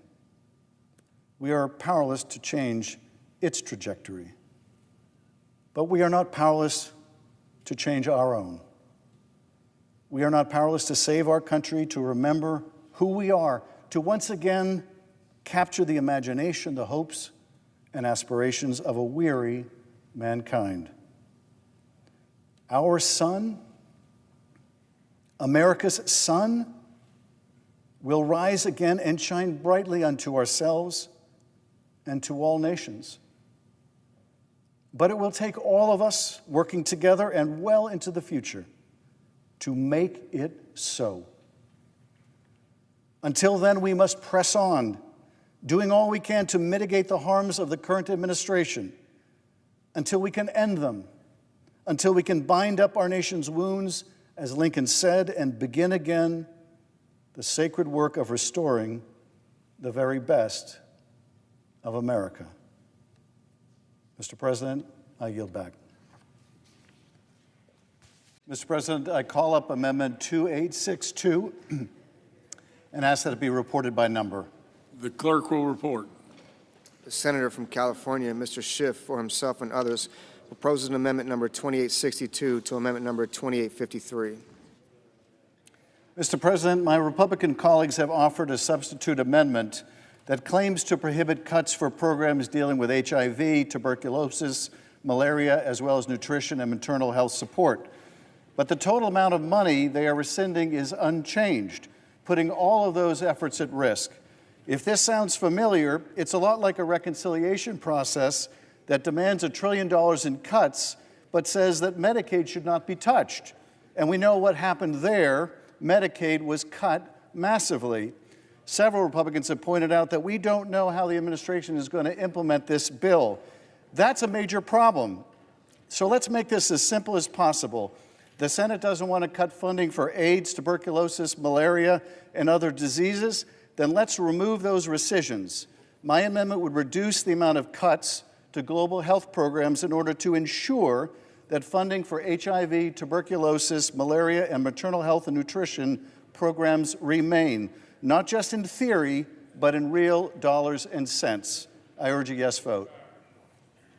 Mr. President. Senator from Missouri. Thank you, Mr. President. I rise in opposition to this amendment from Senator Schiff that reduces the global health precision from $500 million to $66 million to fence off unobligated balances for HIV, AIDS, tuberculosis, malaria, and other diseases. We already do that in the substitute. What we're also doing in the substitute, though, I would point out, is targeting egregious waste, like $7.4 million for a curriculum that teaches practitioners about environmental racism and DEI. Remember, that $7.4 million could have been used to save lives. By slashing the amount rescinded from the global health funding, we would be allowing this inexcusable use of taxpayer dollars to continue. With that, I urge my colleagues to vote no on Amendment 2862. I ask for the yeas and nays. Is there sufficient second? Appears to be.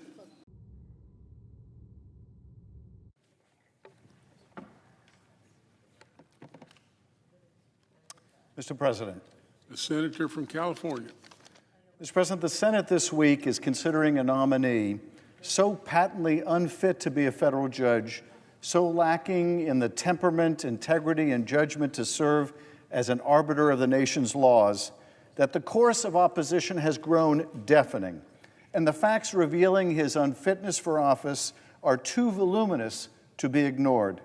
I'm speaking, of course, of Émile Beauvais, the lawyer whose misconduct was so egregious that his fellow prosecutors in the Southern District of New York thought he should be demoted. Someone whose management of cases was so flawed that a federal judge not only concluded that his team had misled the court, but that it withheld exculpatory evidence. And the court then ordered the case dismissed. And the Southern District Prosecutor's Office didn't even bother to try to refile the case. It was that tainted by Mr. Beauvais' leadership of that team. After Beauvais left the U.S. Attorney's Office under the threat of demotion, he became one of Donald Trump's criminal defense lawyers, losing the hush money payment to a porn star case in which Donald Trump was convicted of dozens of felonies.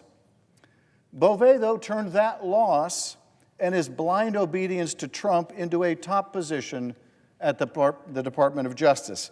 And now for the past 6 months, it seems like every time there's been an abuse of power at the Justice Department, Émile Beauvais either directed it, supervised it, or carried it out himself. When Donald Trump wanted to purge the Justice Department of prosecutors who worked diligently to investigate the January 6th insurrection, Beauvais was the instrument of his vengeance. When Trump wanted to purge the Department of Prosecutors who proved to juries beyond a reasonable doubt that the violent offenders who attacked police officers that day did so to interfere with the peaceful transfer of power, Émile Beauvais was there to punish not the criminals, but the prosecutors. When Stephen Miller and then FBI Director Kash Patel worked to carry out an additional purge of career FBI officials who worked on the January 6th investigations, Émile Beauvais was there too. Earlier this year, when the Trump administration wanted a justification to freeze grants already approved from the Greenhouse Gas Reduction Fund, and they wanted to trump up some justification, some rationale for trying to prevent the distribution of these funds, Who did they turn to? Well, of course, they turned to Emile Beauvais. He and then U.S. Attorney Ed Martin pressured the head of the criminal division for the D.C. U.S. Attorney's Office to open a criminal investigation into the fund. But there was a problem. There was no evidence of criminal activity. There was no probable cause. There was no predication. And how do we know this? How do we know the opening of this case or the threat of opening this case was bogus? Because the chief of the criminal division in that office resigned rather than comply with this unethical edict. When Trump's DOJ sought to dismiss a serious and credible corruption case against the mayor of New York, Eric Adams, who was the one who ordered career prosecutors to drop the case? That's right, Emile Beauvais. Time after time, we have seen career public servants stand up to abuses of power like this and refuse to obey, leaving careers they loved at the Justice Department, rather than be part of Beauvais' perversion of justice. I served for almost 6 years in the Justice Department.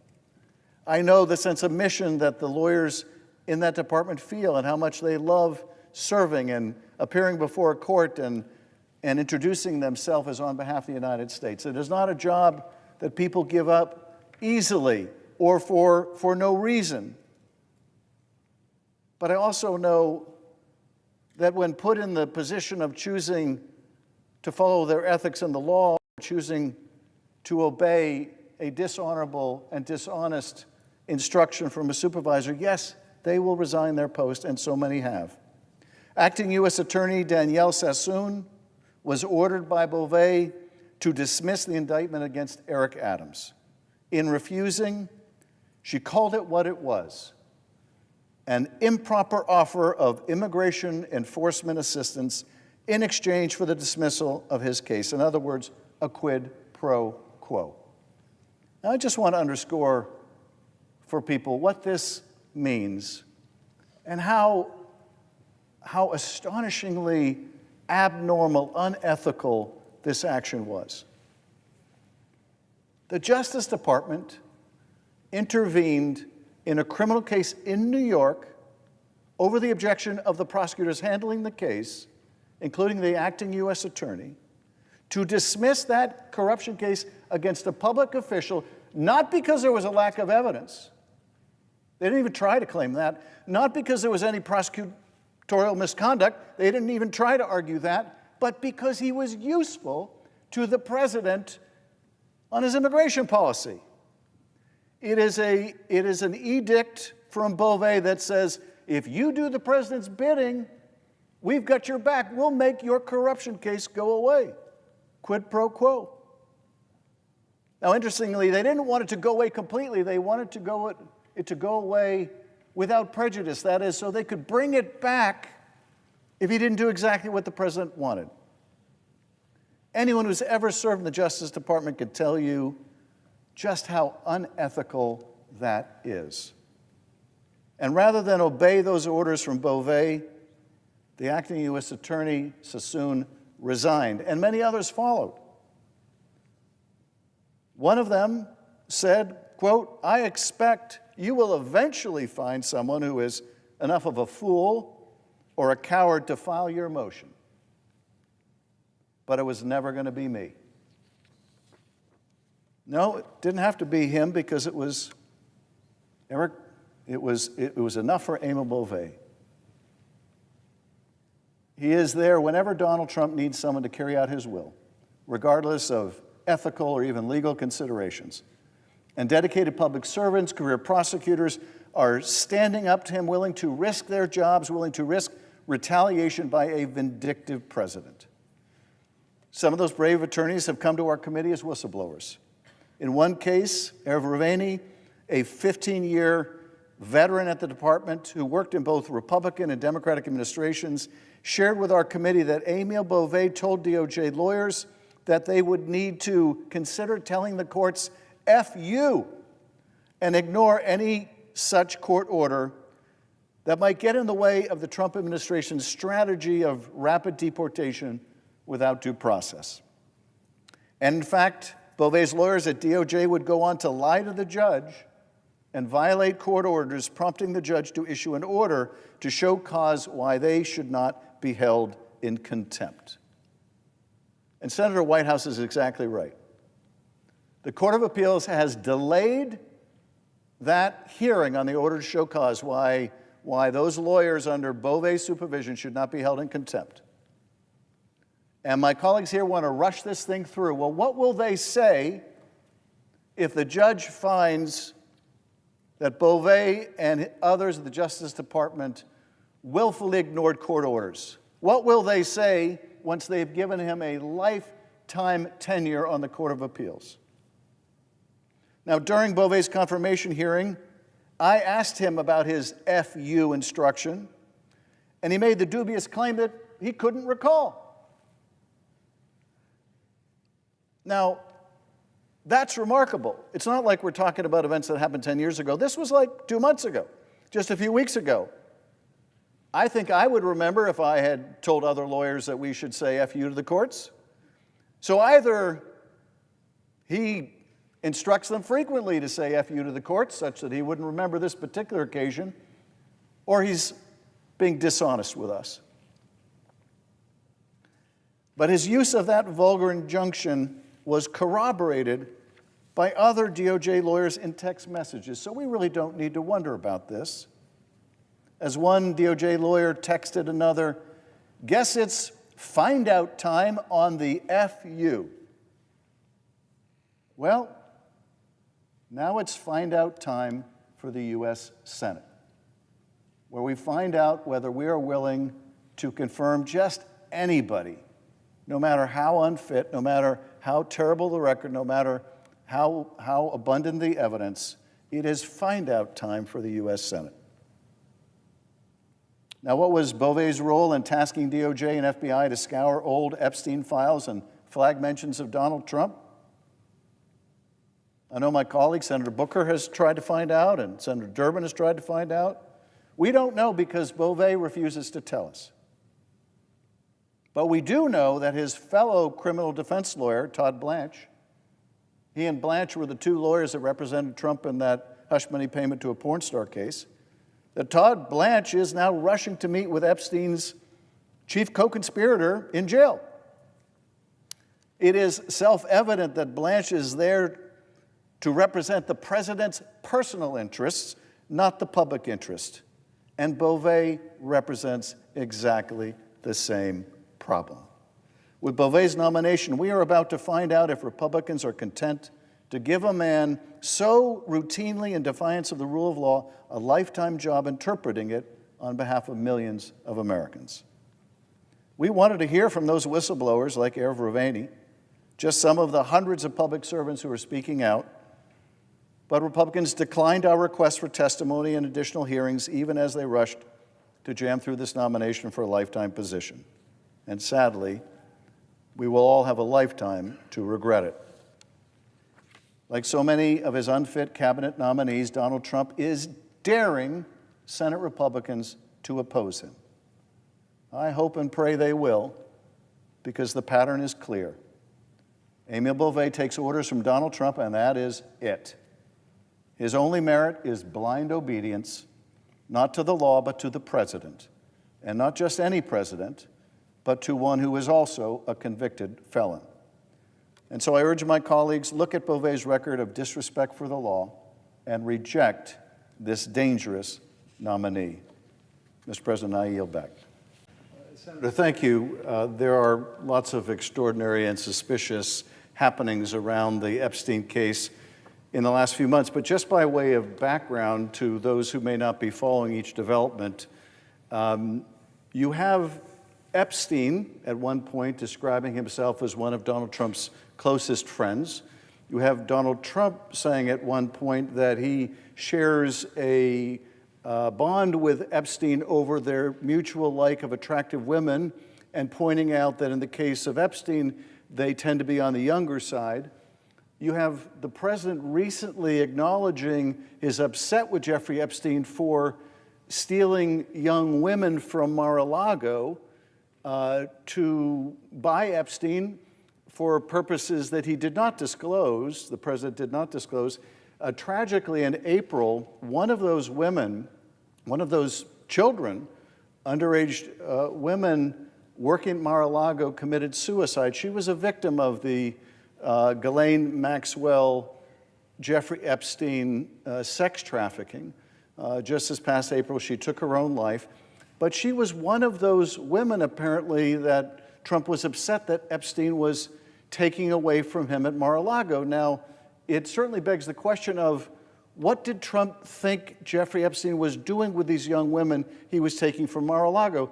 So these are just some of the questions we hope will be answered. But of course, after promising the MAGA base that he would disclose these files, after Bondi promised and Kash Patel promised and Trump promised, they've reneged on this. So this is the backdrop in which the Deputy Attorney General, Todd Blanche, goes to visit the #1 co-conspirator, Maxwell. And the other background piece of this is that Todd Blanche isn't just some Deputy Attorney General. Todd Blanche is Trump's former criminal defense lawyer. Todd Blanche is the guy that sat in the courtroom in Manhattan helping to defend Donald Trump against the Stormy Daniels allegations against him, for which Donald Trump was convicted of multiple felonies. And as you'll remember from the Judiciary Committee, when Blanche came for his confirmation hearing, you and I were both concerned about whether Blanche would be able to shed his role as Trump's criminal defense lawyer when he adopted the new role of being the #2 person in the Justice Department. So all this begs the question of when this very unusual thing happened where the #2 person in the Justice Department goes to talk to the co-conspirator, this child sex predator. Is he acting as Trump's defense lawyer, or is he acting as a deputy AG? And as you were alluding, if this wasn't bizarre enough, for a top person like that to go interview a witness is unprecedented. For them to do it secretly, and we don't know, was this recorded? We don't know, was an FBI agent present? It would be unthinkable to do this in the absence of an FBI agent taking down the statement. But there's no evidence that took place. The only thing we do know is this interview lasted 9 hours. And after the interview, Ghislaine Maxwell got the special treatment of being moved from her prison in Florida to a minimum security prison in Texas that is like a camp in which sex predators are not supposed to be sent. So why did she get that special treatment? And finally, one other point I would make before I yield back to you about how unusual all this is the defense attorney representing Maxwell is friends apparently with Todd Blanche, the Deputy Attorney General. And when Maxwell was asked, are you hoping for a pardon out of this? He basically said, we didn't ask for one, but of course the president has said he has the power to do it. They obviously want some special treatment. They're already getting it. But we have no record of any of this. So yes, this is so unusual, extraordinary, unprecedented. And if they think this is going to somehow answer the questions that have been raised by the refusal to turn over these documents, it is the farthest thing from that, wouldn't you say? I see that the Senator from Maryland has come to the floor to make his consent. So let me yield to him since we're kind of into his time here. Mr. President, I want to take a look at the last 9 months in this country, the first 9 months of this administration, and just how far we have traveled down the road towards dictatorship in 9 months. So let me see if in less than 9 minutes I can summarize 9 months.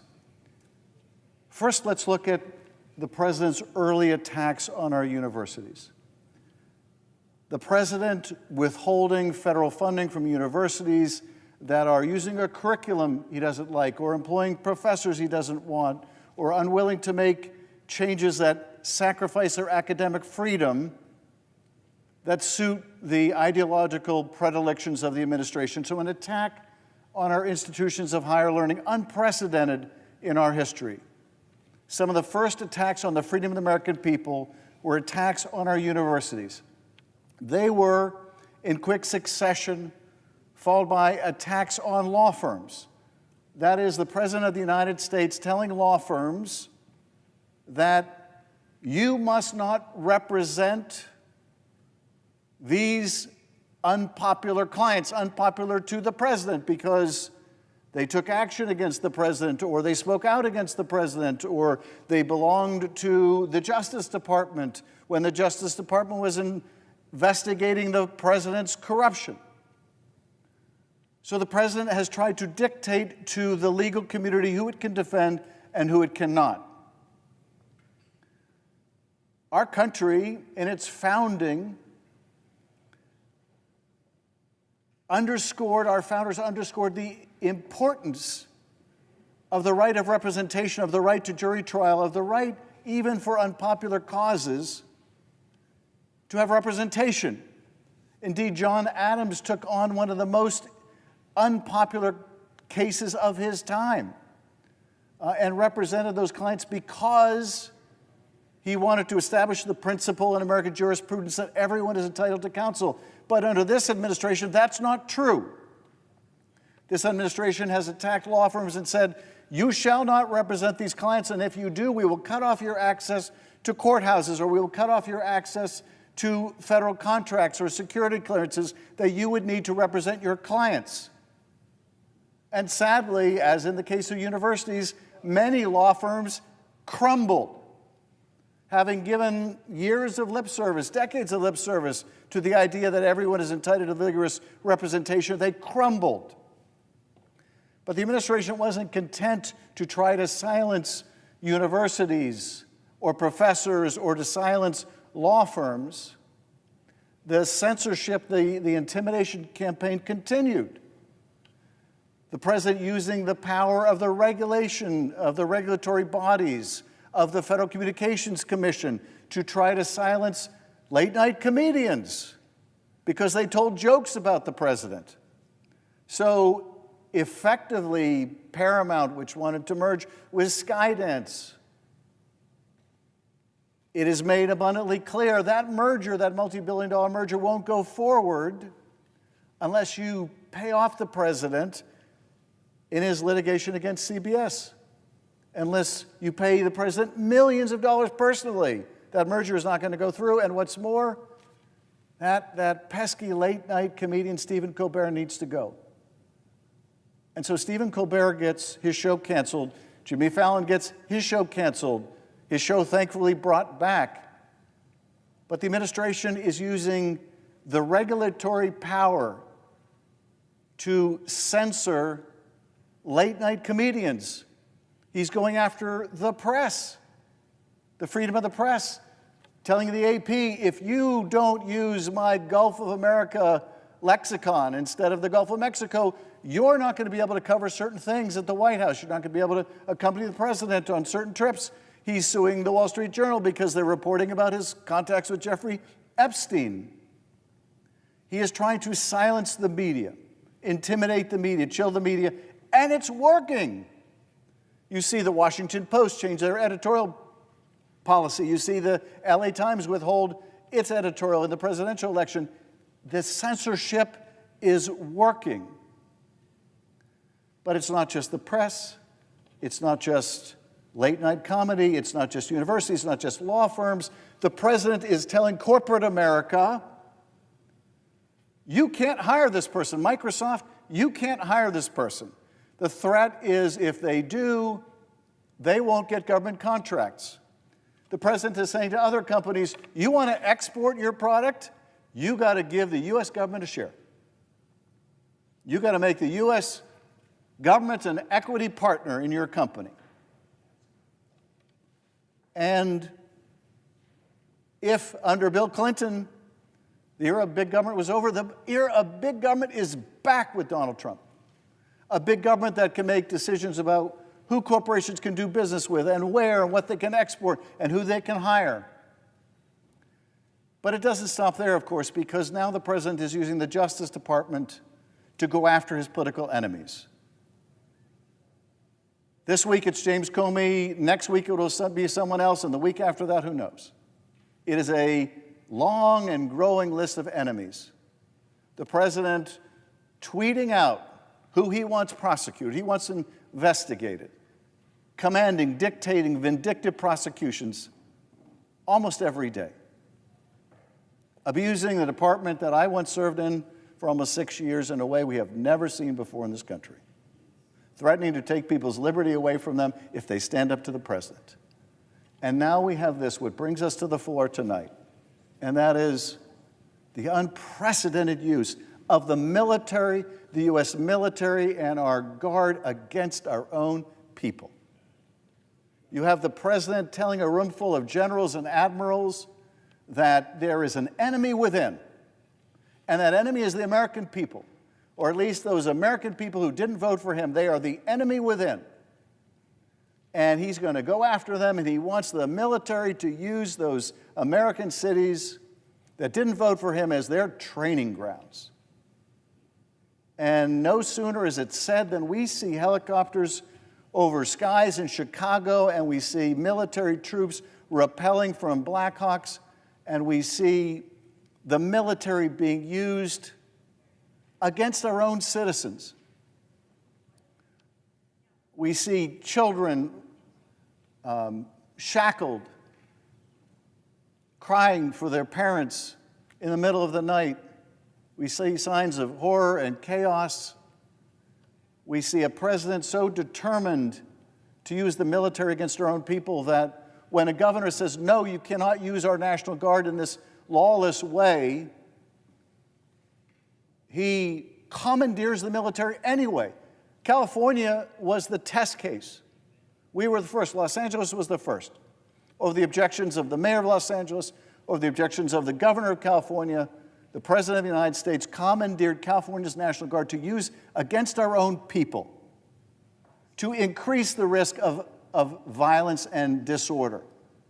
So the president might have a pretext to order in more military troops. Now in California, like most states, we revere our National Guard for what they do for us during good times and hard times, how they protect us from fire and flood, and to abuse the Guard in that way, to try to breach the trust the Guard has with our own citizens, is a calamity. That is gravely damaging the morale of the troops in the Guard, even as it is damaging the trust of the people of the state in their Guard. And now we see this replicated in Portland, this militarization, this attack on American cities. We see this in court in Portland, where the judge, hearing the government's case for the use and misuse of this military force, says that its presentation is untethered to fact, that there is no lawful basis, no factual basis to use the military in this way. And now they're doing the same in Chicago, threatening San Francisco, and if they can't get a state's own National Guard to be used against its own citizens, they are now inviting the Guard from other states like Texas to leave their state with a willing governor to send them to another state. And I was grateful to see the Republican governor of Oklahoma speak out against this terrible abuse of the National Guard, which not only undermines the military readiness of our forces to be abused this way, but is so deliberately divisive that we would have one state now turn against another state. We would have Texas against Illinois, and deploy Texas military in that way, its Guard in that way, was previously unthinkable. It should be unthinkable today. Today it's California, today it's Illinois, today it is Oregon. Where will it be tomorrow? Where does this end? I'll tell you where it ends. It ends in more civil strife. It ends in more morale problems in the military. It ends in a lesser democracy. And if we're here in 9 months, where will we be with 4 years of this? And I'll tell you this, we will not be a democracy. At the pace we are going in 4 years, we will not be a democracy. But today, 9 months into this, it is not too late to put a stop to this. All that it would require is a handful of my colleagues on the other side of the aisle to say enough. Enough already. Enough of the attacks on our universities. and our press, enough of the attacks on our cities, enough of the weaponization of our Department of Justice, enough of the lawlessness. We are going to be senators once again. We are going to assert the power of Congress once again to put an end, to put a stop to this lawlessness.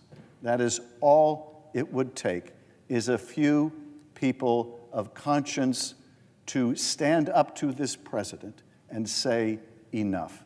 Mr. President, I yield back.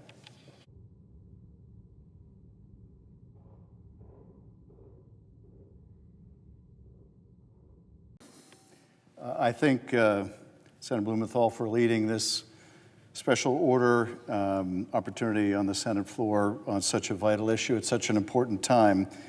I stand in this well in support of my colleague's request as the senator representing both the state first impacted by the president's abuse of our military and one against which he has threatened further military action and deployment. So here we are. The president deploys thousands of members of the California National Guard on the streets of Los Angeles against the wishes of the mayor and governor. Here we are, the president tells the Marines, those who have trained to land on beachheads and be the tip of the spear, that their next mission will be Los Angeles. These might sound like hypothetical scenarios or the futuristic plot of some film, but this is what actually happened. And the president did not stop there. From Los Angeles, he turned to our nation's capital. He put the National Guard on corner after corner, even called on them to pick up trash. Because this has never been about crime or quelling some kind of rebellion or insurrection. For the president, who refused to act when our capital was under actual insurrection on January 6th, this has never been about public safety. It has been about control. It has been about quashing dissent. It has been about using our troops as political pawns to show anyone in any city in America that the president is not to be crossed. But such deployments of our service members are dangerous, they are destructive, and they are illegal.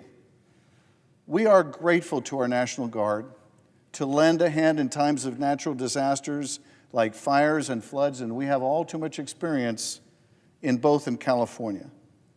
But it is plainly not permitted under the law to use the armed forces to assist the president in some ambiguous campaign of fear or domestic policing or indiscriminate immigration raids. That is not the purpose of the military. That is not the function of the military. That is not a lawful use of the military. And courts around the country have recognized the lawless nature of these deployments and the false representations made to justify them, or try to, as one judge in Portland observed, the administration claims are untethered to facts. And because the legal justification for these deployments has been found legally wanting, the president and his administration, including the chief architect of this campaign of suppression, Stephen Miller, have dusted off and may be prepared to deploy a different archaic law to form an even more dangerous and expansive legal basis for these deployments, and that is the Insurrection Act. Insurrection Act was originally enacted in 1792 during a very different era when our republic was in its infancy. It was intended to provide the president, in only the rarest and most extreme circumstances, with the ability to federalize our military to respond to and suppress a rebellion or insurrection against the authority of the United States. It was not enacted to empower the president to deploy the military to pick up trash or to engage in domestic policing or do things that local police or law enforcement could do on their own. No, it was enacted to suppress a rebellion against the government or an insurrection against the government. The law was, in fact, intended by Congress as an exception to another law, the Posse Comitatus law, that otherwise forbids the military from undertaking domestic law enforcement. The Insurrection Act, therefore, must be understood as an authority that Congress enacted at the outset of our republic for a president to use only in the narrowest and most exceptional and extreme of circumstances, where all other means of protecting our country and enforcing our laws have been exhausted. That is clearly not the case here. The history and purpose of this law is clear and should not be abused by any president. It should only apply to cases of demonstrable insurrection or rebellion against the United States and where all other means of protecting Americans and enforcing our laws simply do not exist. Now, let's look at the plain facts of the matter. There is no rebellion or insurrection, not in Los Angeles, not in Portland, not in Chicago, not in San Francisco, not in Washington, D.C., nowhere to be found. So what's really going on here? Well, I think the president admitted it very plainly when he spoke to generals and admirals last month at the Pentagon, when he spoke of an invasion from within. And he spoke of his real goal, which was, quote, "We should use some of these dangerous cities as training grounds for our military." But our cities are not military training grounds. And there's no way to assert an insurrection like the Shays Rebellion or the Whiskey Rebellion that had occurred shortly before the Insurrection Act was passed in the 1790s to justify today the unjustifiable. There is no disorder in this country that cannot be dispersed by state and local law enforcement. But despite the clear letter of the law not being met here, the president continues to flirt with invoking the Insurrection Act anyway, because the president's goal here is not to prevent disorder, but to create it, not to quell unrest, but to provoke it, to enlist the nation's military in a civil dispute against his perceived enemies, against community organizers, against American cities, against clergymen, against those who fight to uphold the checks and balances in our Constitution, against a free and fair press, against journalists, against our courts, against anyone who dares to raise their voice against him. It is no accident that this president and administration have deliberately tried to paint all of his opposition, political opposition, everyday citizens out protesting on No King's Day. He would paint them all who stand up for our Constitution and our rights as Americans, he would paint them all as some kind of terrorists or extremists.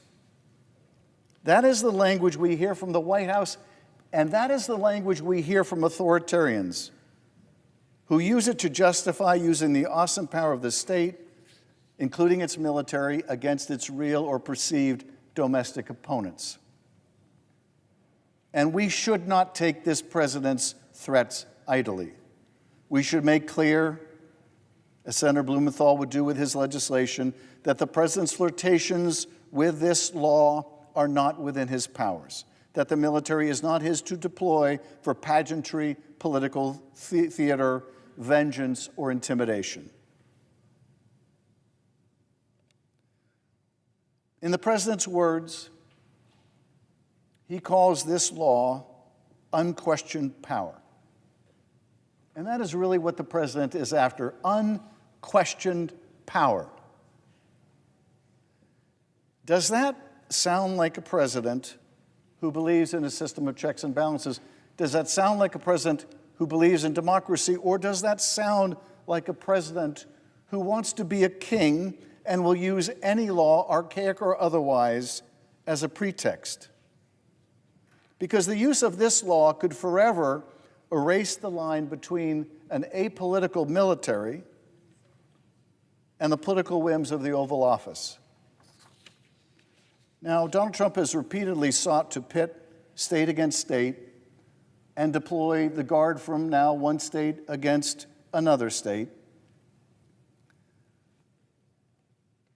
And this not only tears at the social cohesion of our nation, but also so undermines our military, which has the broad trust of our people and squanders that trust.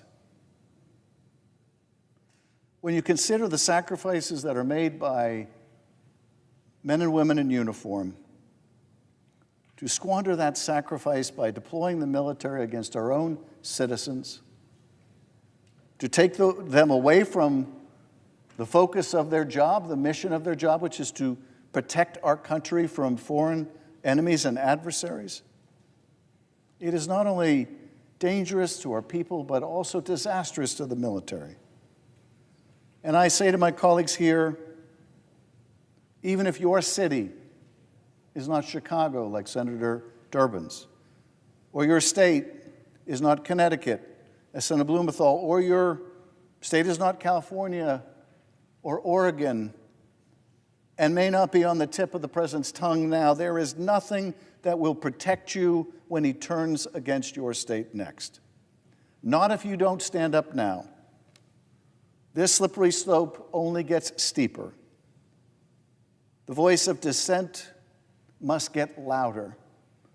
We must stand now before the troops are quartered in every city, pulling your community's families out, hog-tying the children in your cities in front of their parents, before Black Hawk helicopters are landing on your roofs, before your citizens are being asked for their papers and paying fines just to go about their lives.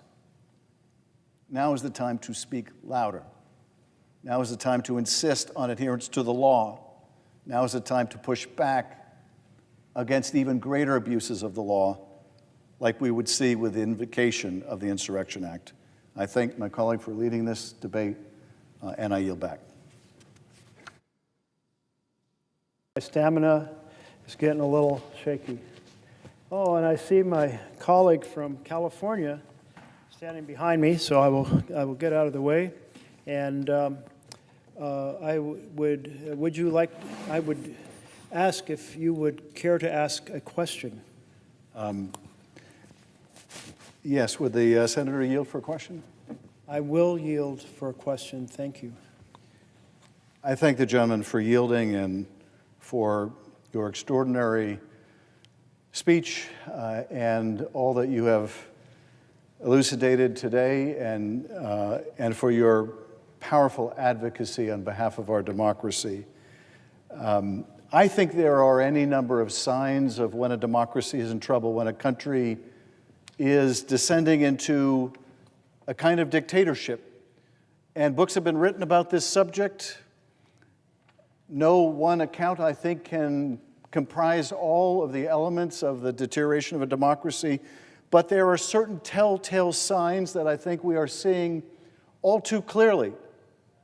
And my question goes to some of the things that we are witnessing that I think are hallmarks of the decline of a democracy, and that ought to be sounding a three-alarm fire for the American people. And let me begin with a few of them. First is the misuse of the military at home and abroad. When a president begins to use a military for impermissible purposes, when a president deploys American forces in violation of the law to American cities, when a president assembles top leadership, flag officers, generals, admirals, and tells them that our cities are to be military training grounds, that there is an enemy within, it is as sure as anything a sign of a democracy in trouble, of a democracy in decline. When troops are repelling from Black Hawk helicopters, not in Somalia, but in Chicago, it is the most visible sign of a democracy in trouble.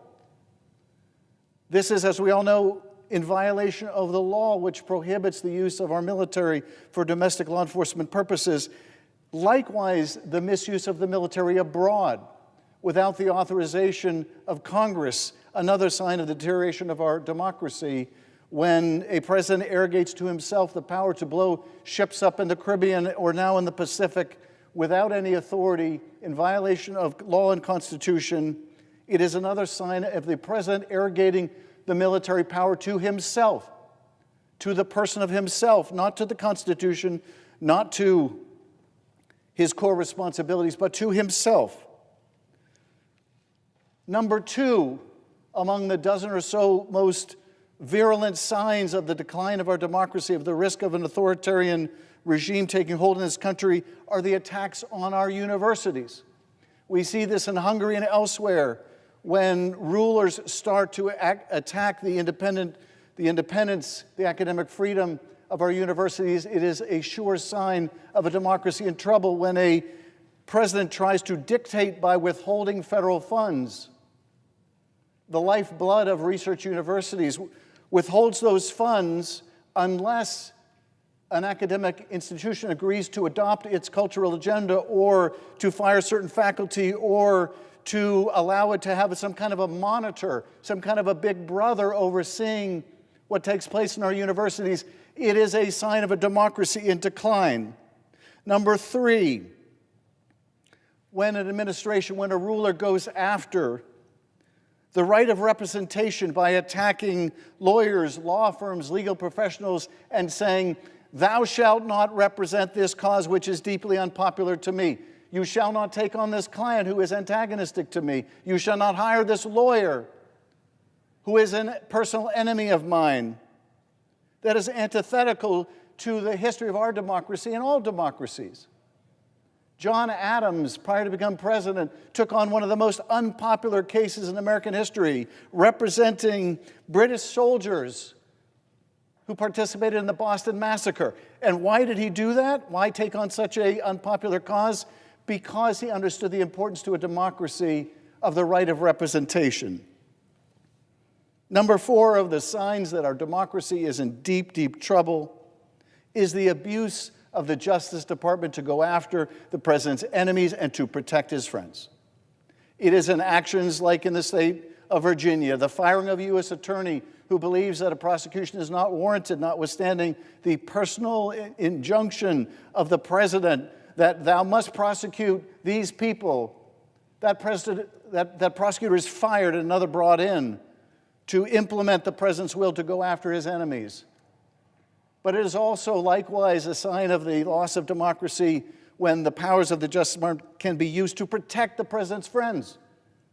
When a Justice Department can be told, "You shall not look further into the $50,000 in bribe money taken from a top White House official. Close down that investigation. You shall look no further into the corruption of the mayor of New York. Close down that investigation because that mayor is useful to the administration politically." That is as sure a sign as anything that we no longer have an independent Justice Department, but one in the thrall of the White House. Number five, suppression of free speech. Suppression of free speech, something not just in any amendment, but in our First Amendment. When an administration uses its power to coerce an ABC to pay him personally, or coerces a CBS to pay him personally for the right to continue its broadcast license, or for the opportunity of its parent to have a merger. These are overt efforts to censor the press when it uses its regulatory power and threats to try to take off the air a comedian or two comedians. It is a sure sign of the loss of press freedom. And equally, we see in other repressive regimes an effort to concentrate power, to concentrate the media itself in the hands of friendly oligarchs, or to create a kind of state-run media, which we are deeply at risk of, and we see in the development of TikTok and the coercive power of the government to decide who the future owners of TikTok will be, to make sure that they are of the same political persuasion as the president, or we see reflected in the oligarchic control of Twitter, now X, or we see in organizations that are buying up stations like Sinclair and using its mass power for the purpose of censorship. Next, in a declining democracy, in a budding autocracy, we see the demonization of vulnerable communities. And what could be more visible in America today than the demonization of immigrant communities by this administration? The demonization of the other, the false portrait of people who come to this country as all murderers and rapists and drug smugglers. The demonization of some of the most vulnerable people in America, also in the LGBT community and the trans community. We see this time and time again in history, in countries becoming dictatorships, that they build their power on the backs of people they dehumanize. We're seeing at home another powerful sign of a budding authoritarianism, of a growing authoritarianism, and that is the use of propaganda, the use of taxpayer money for propaganda. You see banners with the president's glowering face now on public buildings in violation of law. You see Kristi Noem doing Hollywood-looking produced ads that are played at airports, falsely blaming Democrats for the shutdown, political propaganda paid for by you, the taxpayer, or highly produced immigration videos featuring Kristi Noem thanking the president, more political propaganda. Another sign of the decline of our democracy, of the growth of our authoritarian regime, is the corrupt use of government power for self-enrichment. This we saw from the very first days of this administration. The meme coin dinners, in which the premises of the White House are used, but private donors are encouraged to buy the president's meme coin, a cut of which the president gets, using the power, the prestige of that office, sometimes even the venue of that office, to enrich himself. The receipt of aircraft, $400 million aircraft from Qatar, a nation that has a keen interest in U.S. policy. The president acquiring a plane in plain violation of the Emoluments Clause, soliciting private donors for ballrooms, the real estate deals in the Gulf, the rampant conflicts of interest, the crypto money coming in from the Gulf to the first family, the use of government power and position for corruption and self-enrichment. Another powerful sign of a democracy in decline is the usurpation of Congress's power of the purse. The illegal withholding of funding, the impoundment of funding, the illegal rescission of funding, the illegal termination of grants, and I would say beyond that, the mass firing of federal employees, the lawless firing of federal employees, the use of Congress's power to appropriate money, one of the most important powers, arguably the most important power we have, now taken by the administration, and without a fight in this body. Certainly not a bipartisan fight. That is surely a sign that we are losing our democracy. The undermining of elections and voting. Another key ingredient in dictators around the world cementing their position in power is the undermining of the foundational right to vote. We see it in its various forms now. We see it in this push to engage in gerrymandering around the country, but we see it in closing down of polling stations in urban areas. We see it in efforts to suppress the vote of certain communities. We see it in the purging of voter rolls. We see it in affirmative efforts to discourage people from voting. We see it in the demonization of election workers, the interference with election boards. And finally, although the list is much longer, I would end with this: the attack on truth itself, the attack on facts, the attack on science, the purging of people from our scientific agencies, the rampant falsehood, the fire hose of falsehood coming out of the White House and our agencies, daily provable, palpable falsehood, eroding the very idea of truth and fact. If you can persuade people that nothing is true, then what are we to use to decide who should govern? If there is no shared experience, then how do we decide what policy should be? how do we avoid just falling back on political tribe or worse, political violence? If there is no truth, if there is no fact, if there is no accountability. And so, Senator Merkley, I thank you for shedding a light on the risk, the risk to our precious democracy, the risk to this incredible inheritance from our founders. Because part and parcel of saving our republic, part and parcel of saving this country is to understand the dangers so that we can confront them. Future generations are going to ask what we did in this hour when our democracy was most vulnerable, when our parents and their parents went off to world wars to protect our democracy. Our task is far easier on the one hand, but no less important on the other. And so I ask you, are you seeing these same signs I'm seeing of the danger to our democracy, of the degradation of our democracy? And what do you feel we can do to save this inheritance? Well, I so appreciate the question from my colleague from California. And I must say this was a pretty comprehensive list you put forward. And I was checking them off in the order that issues that I've been raising over the many hours through the night last night. And but I think the one that I didn't have that I actually agree with very much is your final point, the fire hose of falsehoods. Because we are just adrift in a sea of misinformation and disinformation. And added into that toxic brew is a whole lot of just basic propaganda in a place that doesn't belong.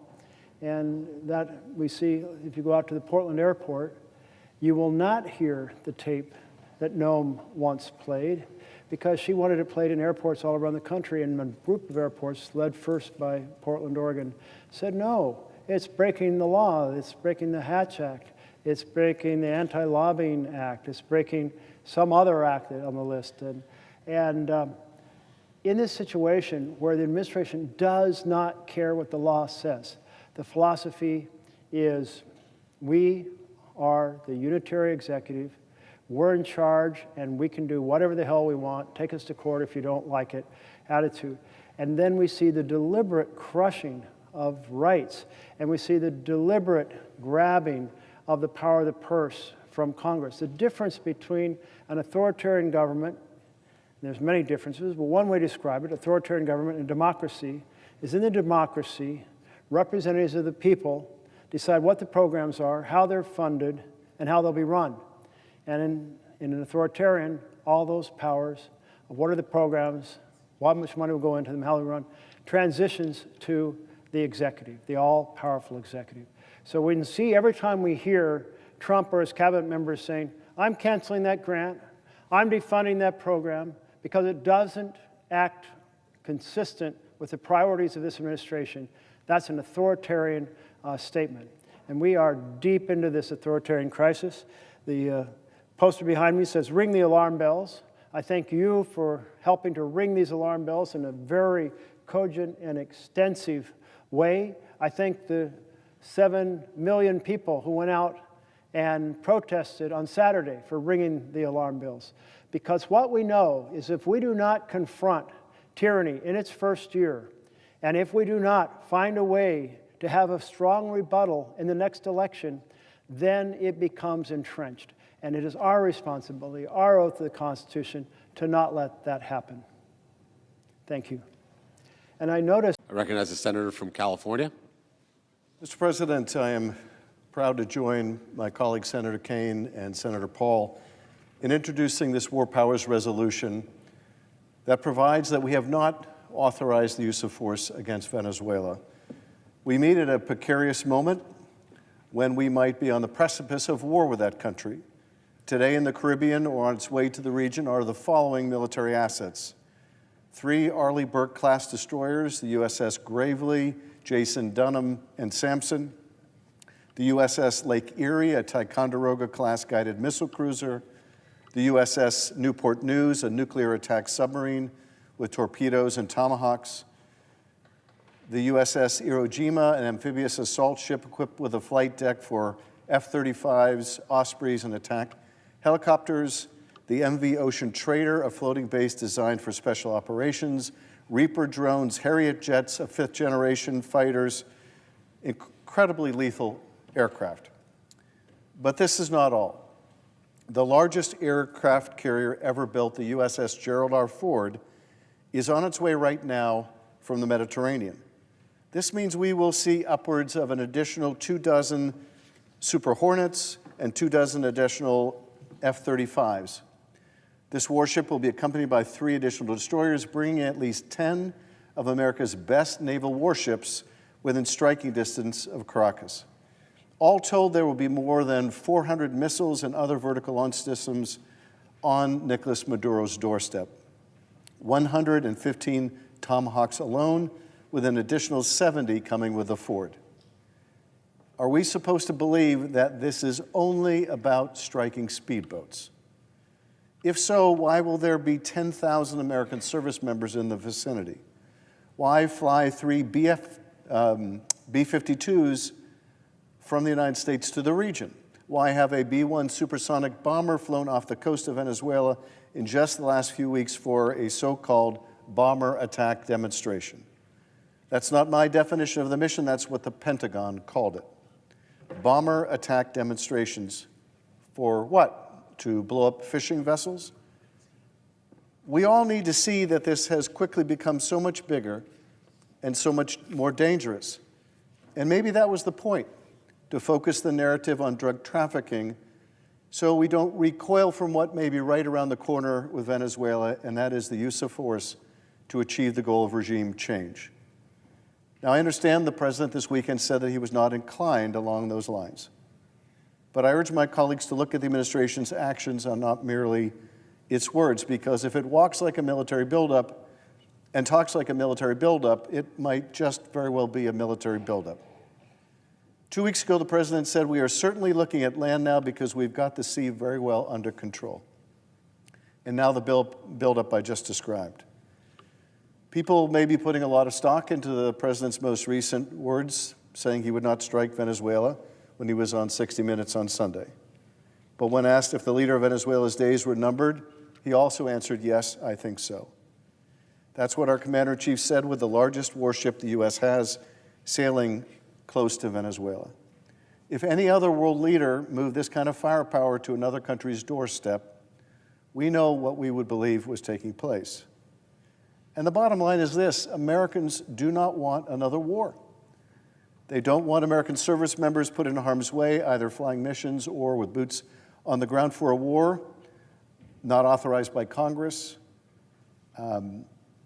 Mothers and fathers of American sailors, Marine soldiers, pilots do not want to lay awake at night wondering if their kids will be the ones who have to be deployed to yet another armed conflict, this time in South America. Last month, we came to this body with a resolution to end the unlawful strikes the administration had been taking against boats in international waters, and we came up a few votes short. But while we remain concerned about those ongoing strikes, this debate is about a different resolution. This resolution is tailor-written to stop one thing: a war with the nation of Venezuela. The administration has not asked Congress to authorize such a war, but the administration appears to be laying the groundwork for one anyway. If they believe a war is necessary, let them come to Congress to make the case for one. Maduro is a murderous dictator. He is an illegitimate leader, having overturned the last election by the use of military force. He is a bad actor. But I do not believe the American people want to go to war to topple this regime in the hopes that something better might follow. If the administration feels differently, let them come to the Congress and make the case. Let them come before the American people and make the case. Let them seek an authorization to use force to get rid of Maduro. But let us not abdicate our responsibility. Let us vote to say no to war without our approval. We don't have to wait, nor should we wait for that war to begin before we vote. The War Powers Resolution very clearly and intentionally gives Congress the ability to prevent a president from going to war in the first place. The legislative history of the War Powers Act makes that abundantly clear. My colleagues might object, well, these aren't yet hostilities, and yet people are already dying. They might object, well, this is not yet imminent, and yet, with the kind of military force being brought to the region, with the danger to our sailors, our Marines, our soldiers, as Senator Kaine outlined, because if Venezuela believes that we are on the precipice of war, they have the capability might take action against our ships. It clearly meets the definition of imminent. Our predecessors in Congress designed this law precisely to respond to the very type of military buildup that we see here and act in advance of the U.S. being dragged into another war without Congress's authorization. We in this body serve our constituents who have told us for years, now for decades, no more war, no more use of military force for regime change. We must reassert our constitutional power, our duty to have the sole decision when American lives could be on the line, when war is on the line. I share my colleague Senator Kaine's concerns, having read the opinion of the Office of Legal Counsel. But regardless of what people view of the merits of that opinion, what we're talking about here is a wholly other matter. What we're talking about here is potential war with Venezuela.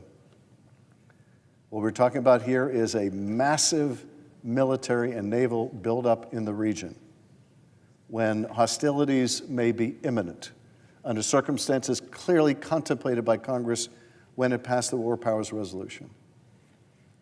I have debated, Senator Kaine, whether this is our most important power, that is the power to declare war or to refuse to declare war, or whether it is the power of the purse. It may indeed be a bit of both, in the sense that one way of cutting off a military campaign is by cutting off support for that military campaign. But we have already so abdicated our power of the purse in this institution. Should we also abdicate our responsibility to declare war and allow the administration, or any president, to usurp that authority? It would be antithetical to what the founders intended and what they wrote. As the founders wrote, the power was given to the legislative branch to declare war because the power to make war was something that an executive might grow too fond of. So the power was given to Congress, to this legislative body. Let's use that power. Let's reassert authority. Let's say through this resolution, if the president or the administration want to go to war for the purposes of regime change or any other purpose, that it must come to Congress and make the case to us and to the American people. And I urge an aye vote on the resolution and yield back.